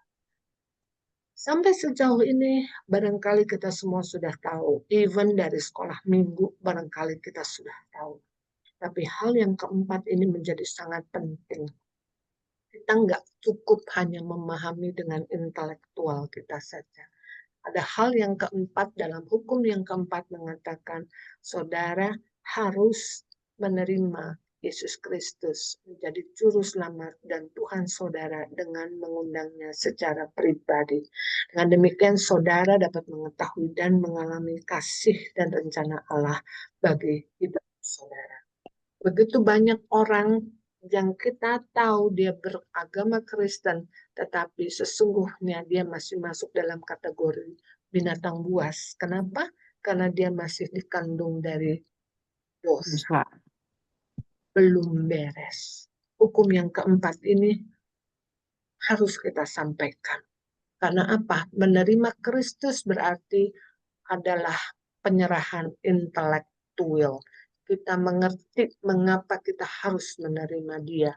Kita harus menyerahkan emosi. Kita merasa perlu untuk ditolong. Kenapa? Karena tanpa Tuhan kita tidak bisa beres. Tetapi yang paling penting kita sendiri menyerahkan hati kita. Yang membuat orang lain berubah posisinya, statusnya adalah kemauannya atau kehendaknya untuk menyambut Yesus Kristus sebagai Tuhan di dalam hidupnya. Ini adalah aspek penyerahan yang sangat menentukan. Bukan hanya intelektual, bukan hanya emosional, artinya merasa perlu, tetapi tidak pernah mengambil langkah konkret, tidak bisa. Jadi dari TC yang pertama kita sudah mengerti bahwa pemuda sebagai sebuah ilustrasi aja ya, bahwa seorang pemuda dapat menerima dengan akalnya keberadaan seorang pemudi. Ini orang yang cocok untuk saya, sepadan dengan saya, nyambung dengan saya. Seorang pemuda juga dapat mencintainya karena faktor emosi. Namun kedua aspek ini tidak mengubahnya untuk menjadi suami dari pemudi itu. Dia harus berkehendak untuk menikah dengannya. Dan kehendak itu harus diwujudkan dalam tindakan. Pernikahan terjadi apabila kedua insan itu mengatakan ya di hadapan seorang hamba Tuhan atau hamba hukum yang kemudian meresmikan pernikahan mereka. Tidak cocok. Kalau enggak ini beda, ini bukan suami istri tetapi kumpul-kumpulan aja gitu ya. Nah, tapi harus mengatakan ya, disahkan oleh hamba Tuhan atau hamba hukum yang meresmikan pernikahan mereka. Memang betul pada saat Tuhan Yesus menawarkan dirinya untuk masuk ke dalam hidup seseorang akan ada 3 macam tanggapan. Masa bodoh,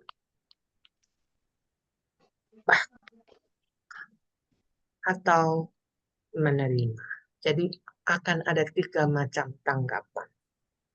Seseorang dapat melakukan pilihan bebas apakah dia mau menerima kehidupan yang kekal atau dia tetap mengalami hukuman yang kekal. Ayatnya saya yakin Bapak Ibu udah hafal ya, Wahyu 3 ayat 20, Efesus 2 ayat 89, Yohanes 3 ayat 36. Jadi kalau kita lihat gambarnya, Tuhan Yesus ini sudah memberikan jalan. Ya, tetapi orang ini harus mengambil keputusan. Wahyu 3 ayat 20, lihat aku berdiri di muka pintu dan mengetok. Jikalau ada orang yang mendengar suaraku dan membukakan pintu, aku akan masuk mendapatkan. Sekarang tinggal manusianya menanggapi tawaran dari Tuhan Yesus. Masa bodoh, menolak, maka hukuman kekal akan menjadi bahagiannya. Inilah nasibnya, mati di dalam hukuman yang kekal. Atau dia menerima Tuhan Yesus berdasarkan Efesus 2 ayat 8 dan 9. Sebab karena kasih karunia kamu diselamatkan oleh iman. ya, itu bukan hasil perbuatanmu. Jangan ada orang yang memegah. Itu bukan hasil usahamu. Jangan ada orang yang Semoga. kalau dia mau menerima Kristus, maka dia akan naik kembali ke garis kasih Allah. Dan dia akan menerima hidup yang kekal.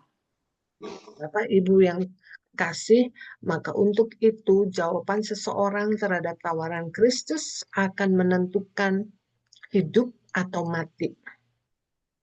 Kalau dia menerima, dia akan naik lagi ke garis kasih Allah. Kalau dia menolak atau masa bodoh, dia tetap berada di bawah, yaitu garis keadilan Allah yang berakhir dengan kematian kekal. Oleh sebab itu, hukum yang 4 mengatakan, yuk kita sebut sama-sama, 3, 4.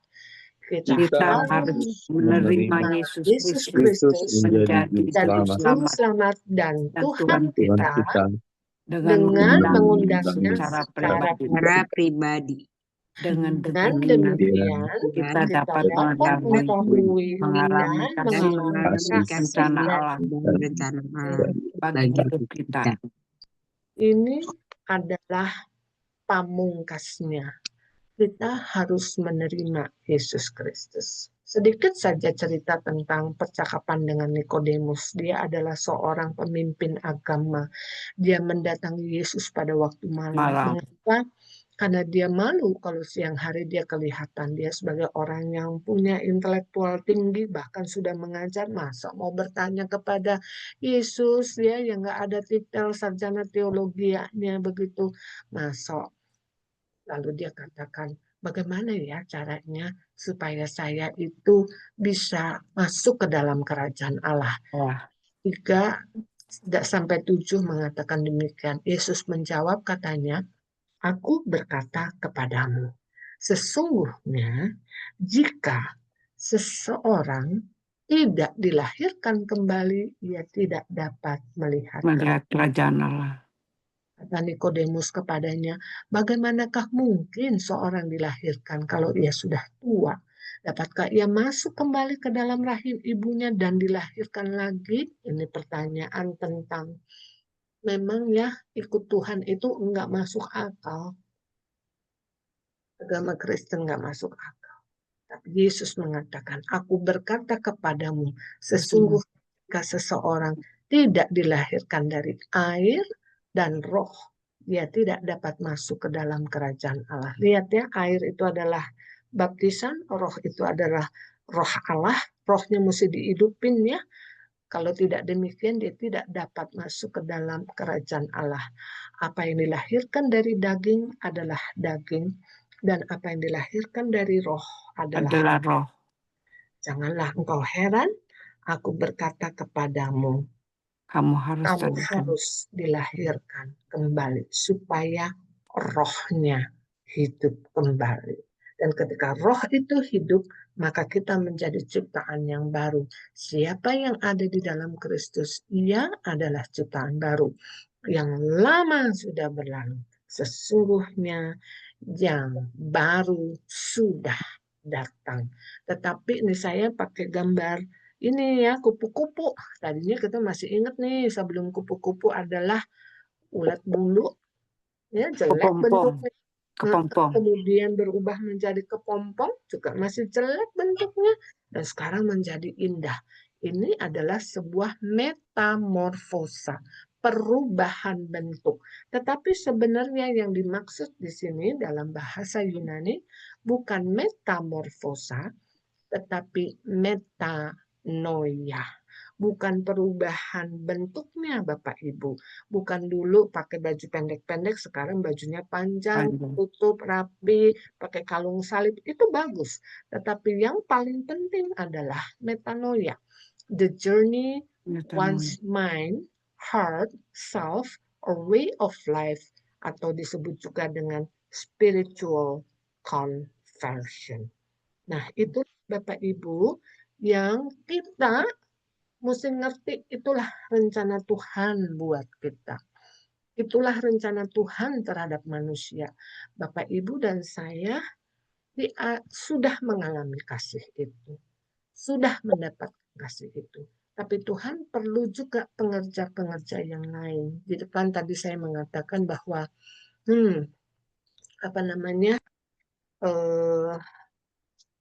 mengetahui rencana Allah itu baik, tetapi nggak cuma cukup mengetahui. Kita juga harus menjalankannya, melakukannya, ya kan? Jadi kalau kita lapornya itu adalah sudah selesai Tuhan. Waktu Tuhan panggil, bagaimana? Kamu udah tahu kan rencana saya? Apakah saya ambil bagian di sana? Ingat kita cerita minggu lalu tentang seorang penyanyi dari New Zealand, Kiri Tekanawa. Dia bilang, jangan pikirin bayaran. Saya udah boleh menyanyi di sebuah royal wedding seperti ini saja sudah luar biasa buat saya. Gitu ya. Nah, tentu saja kita tetap mendapatkan upah mahkota-mahkota kehidupan.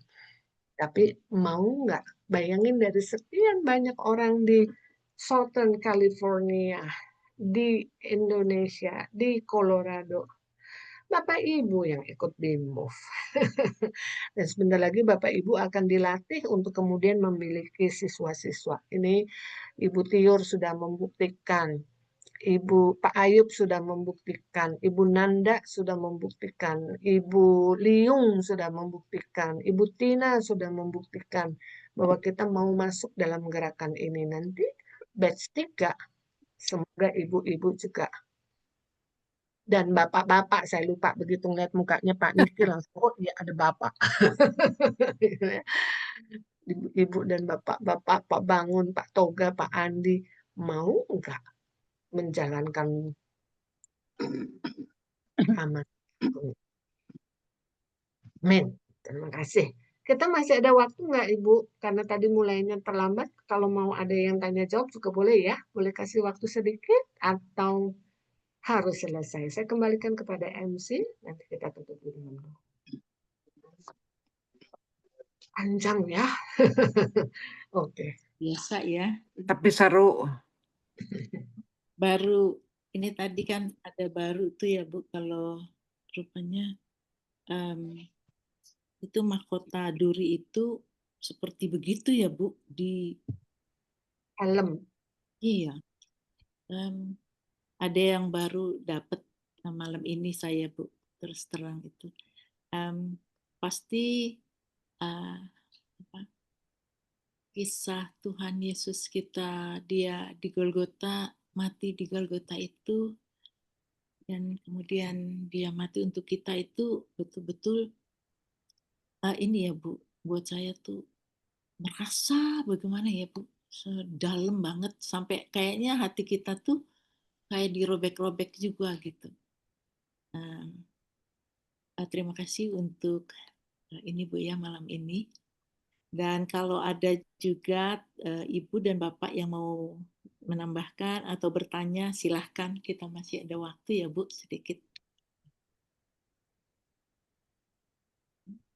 Ada yang mau bertanya? Ada yang mau bertanya? Tidak pernah ada pertanyaan yang sederhana. Semua pertanyaan penting. Silakan. Saya mau bertanya sedikit ya, Bu Tiara. Ketika memang Tuhan Yesus mengalami pada akhirnya setelah tetelestai atau sebelumnya ya, artinya dia mengatakan bahwa Tuhan Allah mengapa engkau meninggalkan aku, itu pengertiannya adalah dia sebagai manusia, sebab itu dia bicara seperti itu, bukan nggak Bu? Ya betul Pak, betul. Ya, oke. Iya. Ya betul. Karena dia masuk kepada seperti itu ya tadi scapegoat itu yang disuruh pergi ke tempat yang jauh, nggak boleh balik lagi ya. Dan yang satunya itu dimatiin gitu ya di atas mesbah persembahan. Itu yang Tuhan Yesus rasain itu, ya kan? Nggak bisa ketemu, nggak itu dibuang ke tempat yang jauh sekali gitu ya, dan nggak akan pernah kembali lagi. Kurang lebih seperti itu perasaannya ya. Ibu, Ya, silakan. saya baru tahu tuh masalah dua kambing yang dikorbankan itu ya. Iya, Pak. Ini saya baru dengar tentang itu. Jadi satu kambing disembelih, dikorbankan, Ya. satu kambing dilepas gitu ya. Ada di Imamat 16 kalau Bapak nanti mau baca lebih jelasnya. Oh. Dan itu kambing yang dilepaskan di padang gurun itulah yang disebut dengan scapegoat, sehingga sekarang menjadi ini buat kita ya, istilah buat kita kan, kambing yang dipersalahkan gitu, kambing hitam, betul, yang jadi kambing hitam gitu, karena dialah yang membawa salah dosa daripada umat Israel gitu. Ya. Jadi memang tentang korban-korban, jenis-jenis pengorbanan itu bisa baca di Imamat ya, Bapak Ibu ya. Imamat 16, Bu. Ya, kalau tadi yang scapegoat itu di Imamat 16. Tapi kalau tentang persembahan-persembahan itu 18. ada di Imamat juga, Bu, nanti bisa dipelajari. Makanya jangan ada yang bilang, ya udah si Kain nggak diterima persembahannya karena dia ngasih sayur-sayur. Enggak gitu jawabannya ya. Ya, karena itu masuk dalam persembahan sajian, itu adalah dari hasil usaha ya. Nah, kalau dia bukan peternak, masa dia ngasih ternak begitu. Jadi macam-macam, nanti ada persembahan macam-macam. Lebih jelasnya ikut aja nanti di Imamat. Imamat ya. Baca. Masih jauh tapi karena kita sekarang masih di Kejadian. Pak Nik itu yang rajin sama Pak Bangun, sama Ibu Saur, sama sama Ibu Liung itu rajin. Nah, kayak gitu menarik loh untuk kita pelajari. Oke, ada lagi yang lain, Bapak Ibu? Itu Bu, kambing yang dibuang jauh itu ada kemungkinan dia kembali. Kenapa Pak? Ada kemungkinan dia kembali gitu. Dia nggak akan pernah kembali, dia akan mati Pak. Karena dia dilempar di padang gurun yang nggak ada makhluk hidup Pak di situ. Jadi dia nggak bakalan ketemu apa-apa, dan itu tempatnya jauh sekali di wilderness kalau orang itu bilangnya ya, nggak akan kembali. Makanya itulah yang dirasakan ya, nggak akan bisa kembali lagi. Barangkali itulah yang dirasakan oleh Tuhan Yesus pada saat Eli lama Sabatani. Ya, saya katakan barangkali. Andi, ada yang mau tanya Pak Andi? Oh, sorry, Pak Bangun, ya gimana Pak? Jadi kambing itu tidak mempunyai makanan di padang gurun itu, sehingga dia mati. Itu, ya? Pasti akan mati Pak. Jadi tidak ada tenaga lagi untuk kembali ke ke kandangnya gitu ya. Tidak. Memang dia dikhususkan untuk membawa.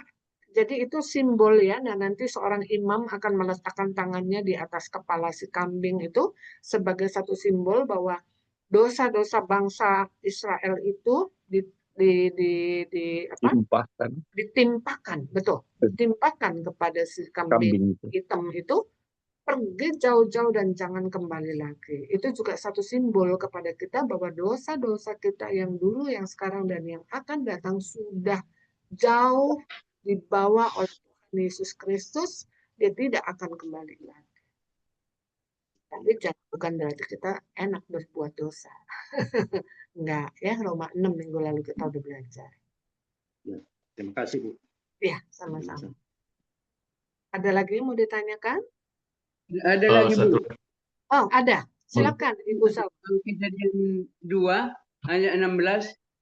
Lalu Tuhan memberi perintah ini kepada manusia. Semua pohon dalam taman ini boleh kau makan buahnya dengan bebas. Tetapi pohon pengetahuan tentang yang baik dan yang jahat itu janganlah kau makan. Apa maksudnya Bu, pengetahuan tentang yang baik dan yang jahat itu? Yang mana itu? Sering kita baca tapi tidak mengerti. Iya. Saya boleh minta bantuan Pak Niki nggak? Pak Niki pernah ikut nih di kejadian. Lupa ingat, Bu. Nggak apa-apa. Banyak lupanya. Daripada ingatnya. Ya, menurut saya sih melihatnya sebagai sesuatu yang letterlek ya. Jadi artinya memang cuma tertera aja gitu loh, Pak Toga, menyangkut masalah baik dan jahat. Itu aja kalau yang saya lihat ya. Nggak ada sesuatu yang sulit dicerna bahwa ini memberikan arti tertentu gitu loh pada sesuatu hal itu. Ya, bahwa memang dalam hidup ini memang secara jelas bahwa memang ada kehidupan yang jahat dan ada kehidupan yang baik. Gitu. Itu aja sih barangkali ya, saya awam juga Pak. Iya, terima kasih. Sudah betul itu Pak Niki. Jadi Ibu Saur, di sini dikatakan semua pohon dalam taman ini boleh kau makan buahnya dengan bebas. Tapi pohon pengetahuan, kata-katanya itu adalah pengetahuan. Itu Bu. Ya kan? Makanya kenapa manusia itu bisa jatuh ke dalam dosa? Karena dia punya pengetahuan. Dia menyembah pengetahuannya, dia merendahkan Tuhan. Benar nggak Bu? Ibu pasti ngalamin di Amerika ya. Bagaimana ada yang namanya ABC culture. Anything but Christ. Kenapa? Otak saya bilang Tuhan itu nggak ada apa-apanya. Pengetahuan saya bilang Tuhan itu tidak eksis. Sehingga banyak orang di Amerika yang ateis. Benar ya Bu ya? Dia menyembah otaknya Bu. Pengetahuannya. Ya kan? Dia mencoba untuk mencari tahu, oh jarak bumi ke bulan itu berapa kilometer, berapa itu kecepatan cahaya begitu. Akhirnya apa? Dia menyembah otaknya. Gitu ya. Dan memang otak manusia itu pintar sekali loh, luar biasa. Bapak Ibu boleh sebut apa saja itu keluar dari pengetahuan manusia, benar nggak? AI itu dari pengetahuan manusia itu.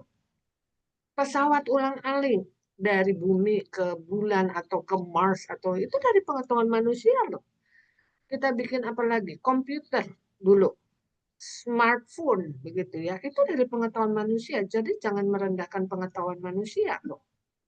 Ya. Dan pengetahuan itu yang akhirnya akan membuat dia menyembah dirinya sendiri atau menyembah pengetahuan itu. Dia menganggap bahwa dia sudah tahu semuanya. Pengetahuan itu ada yang baik, tapi pengetahuan itu ada yang jahat juga kan Pak Bangun? Iya betul. Ya, gitu. Jadi ini Ya, kata kuncinya adalah pengetahuan. Karena kalau, aduh, kita udah lihat begitu banyak ya orang-orang ateis karena apa? Karena dia merasa dia tidak perlu Tuhan. Kenapa? Karena dia menyembah pengetahuannya. Letterlock aja bacanya kata Pak Niki itu tadi. Benar, letterlock aja bacanya. Orang yang susah menerima Tuhan itu karena apa? Kesombongan intelektual kan? Benar enggak? Wah, ini sih cerita sekolah minggu ini mah. Gitu kan. Ini mah gue udah tahu, ini mah enggak lah itu dong, itu turun temurun itu. Begitu. Ya kan? Otaknya bilang itu mah enggak keren itu. Atau otaknya itu mengatakan ini sekarang pengetahuan yang buruk ya. Otaknya itu mengatakan bahwa enggak ada itu masuk dosa bisa disucikan oleh pengorbanan di kayu salib. Otaknya kemudian mulai berpikir-pikir itu bukan Tuhan Yesus itu. Itu adalah orang yang mukanya seperti Tuhan Yesus. Karena nggak mungkin ya. Jadi otaknya mulai bermain. Begitu ya, pengetahuan yang mulai bermain, pengetahuan yang menyesatkan. Gitu. Jadi bukan pengetahuan yang membangun, tetapi pengetahuan yang menyesatkan. Pengetahuan yang membangun misalnya nih kita bisa Zoom, kita bisa belajar lewat teknologi, itu baik. Tapi kalau kita mau merancangkan sesuatu yang buruk lewat Zoom juga bisa, gitu kan?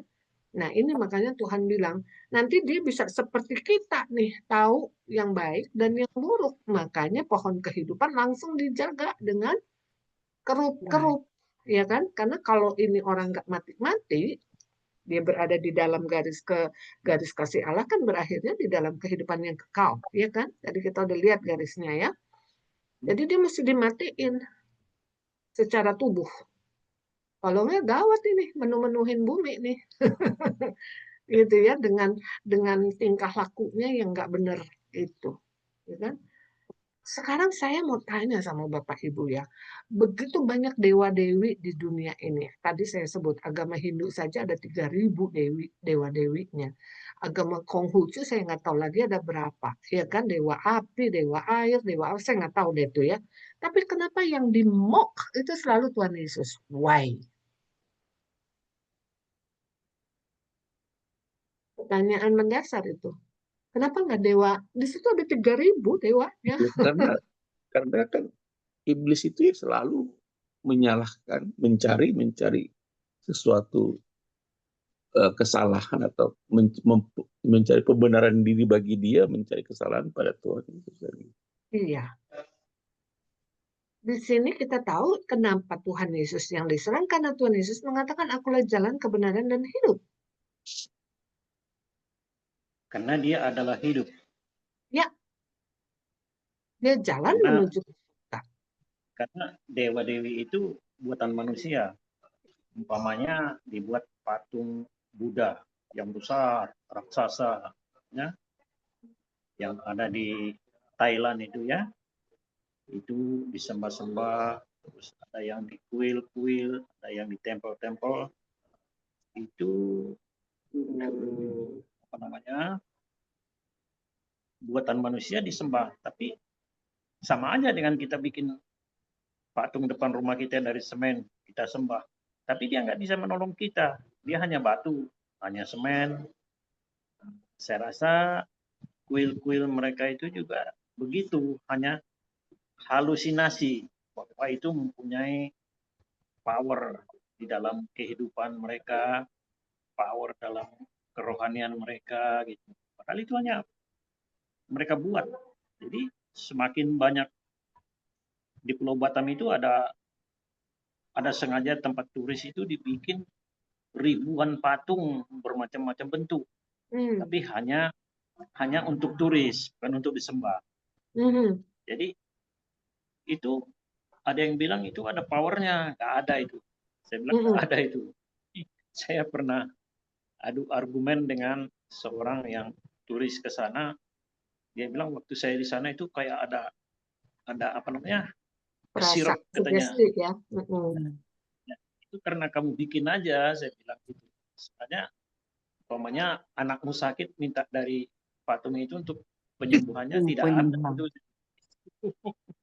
Jadi tetap aja kamu, anakmu itu bisa sembuh. Doakan obatnya di dalam nama Tuhan Yesus. Obat ini diberkati Tuhan supaya anak saya sembuh. Itu pasti sembuh, saya bilang gitu. Iya. Ya, bisa saja itu adalah, betul Pak, bisa saja itu adalah halusinasi, bisa saja memang kuasa gelap itu menampakkan dirinya kepada orang itu. Dan yang digambarin itu adalah ini profilnya kuasa gelap, misalnya patung dengan perut buncit, dengan segala, atau tangan yang dewa dengan tangannya ada berapa tuh ya kalau di agama India. India itu dengan itu karena si kuasa gelapnya menampakkan diri, bisa saja begitu Pak. Jadi nah kalau mereka memang itu udah teman-temannya, jadi udah nggak perlu dimok lagi. Yang di habis-habisan mendapatkan penghujatan atau sasaran empuk selalu Tuhan Yesus. Nah itu cuma membuktikan bahwa dia yang berani menyatakan bahwa dialah jalan keselamatan. Jadi iblis dan segala yang lainnya itu merasa terganggu karena cuma satu-satunya yang berani menyatakan dan menjamin bahwa orang yang mengikut dia, yang menyembah dia, yang setia dengan dia akan menerima balasan, akan menerima upah, dan akan mendapatkan keselamatan karena dia berjanji kan, akulah jalan keselamatan dan hidup. Ya, betul. Tadi betul sekali yang Ibu Dahlia ngomongnya. Jadi seperti tadi saya sudah sebutkan, waktu Tuhan Yesus mengatakan tetelestai, sudah selesai, sertifikat hak milik itu sudah berpindah dari iblis kepada Tuhan Yesus. Cuman masalahnya waktu di Tuhan Yesus itu meterainya belum dibuka. Jadi pada saat meterainya belum dibuka, si iblis masih bekerja. Dia pakai waktu nih. Nah, kita sebagai tentara-tentara Tuhan ini berpacu dalam melodi. Berpacu dengan waktu untuk merenggut jiwa-jiwa. Saya senang sekali tuh ada beberapa teman-teman yang sudah mulai menginjil dengan 4 hukum rohani. Berpacu dengan waktu. Karena iblis ini selesai. Dia akan, ya di Amerika kita mengucap syukur Pak Andi, Pak Niki, Ibu. Kita sekarang punya kondisi beragama yang sudah lebih baik.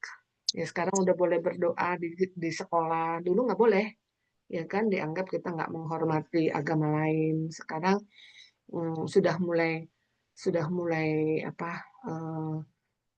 kembali lagi karena memang Amerika itu berdiri atas dasar Yudeo-Kristiani, nilai-nilai kekristenan, gitu ya. Mengucap syukur.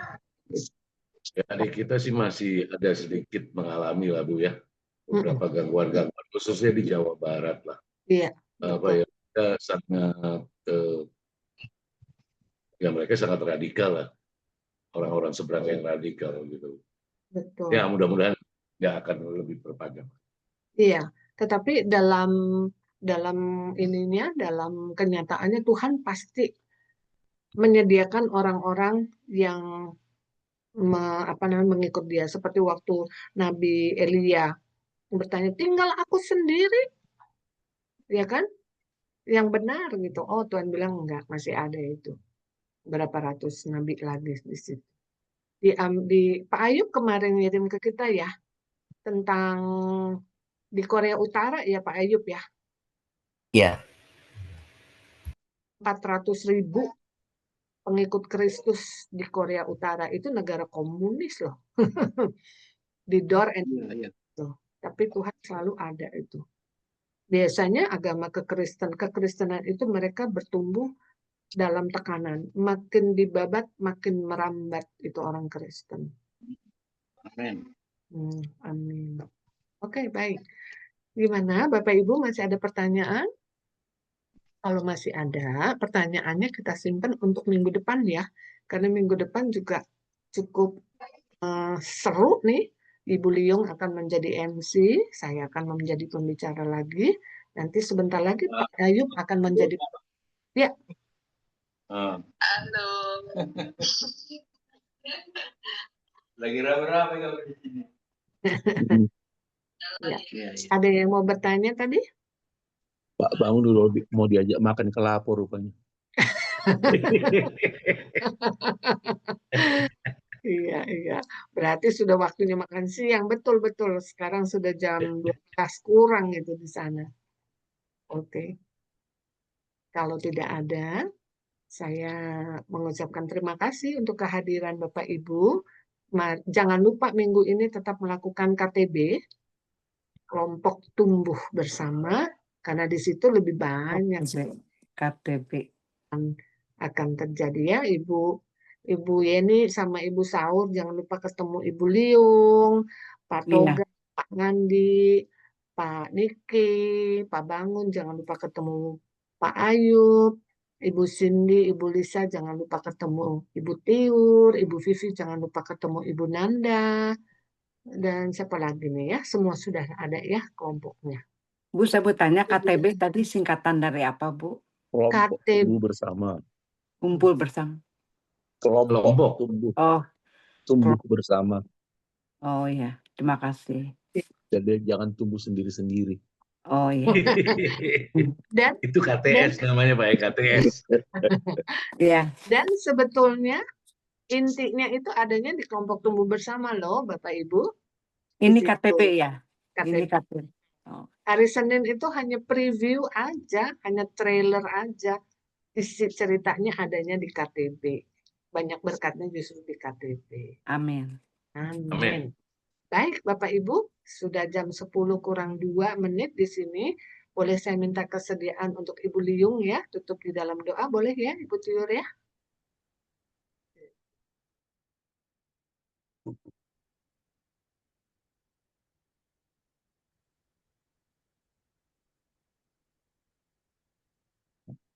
Ibu masih belum di-mute, unmute, Bu. Di-unmute, Bu Liung.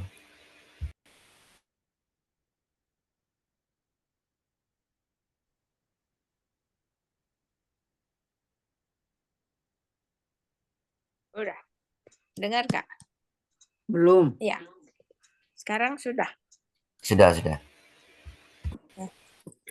Terima kasih Tuhan atas pelajaran hari ini.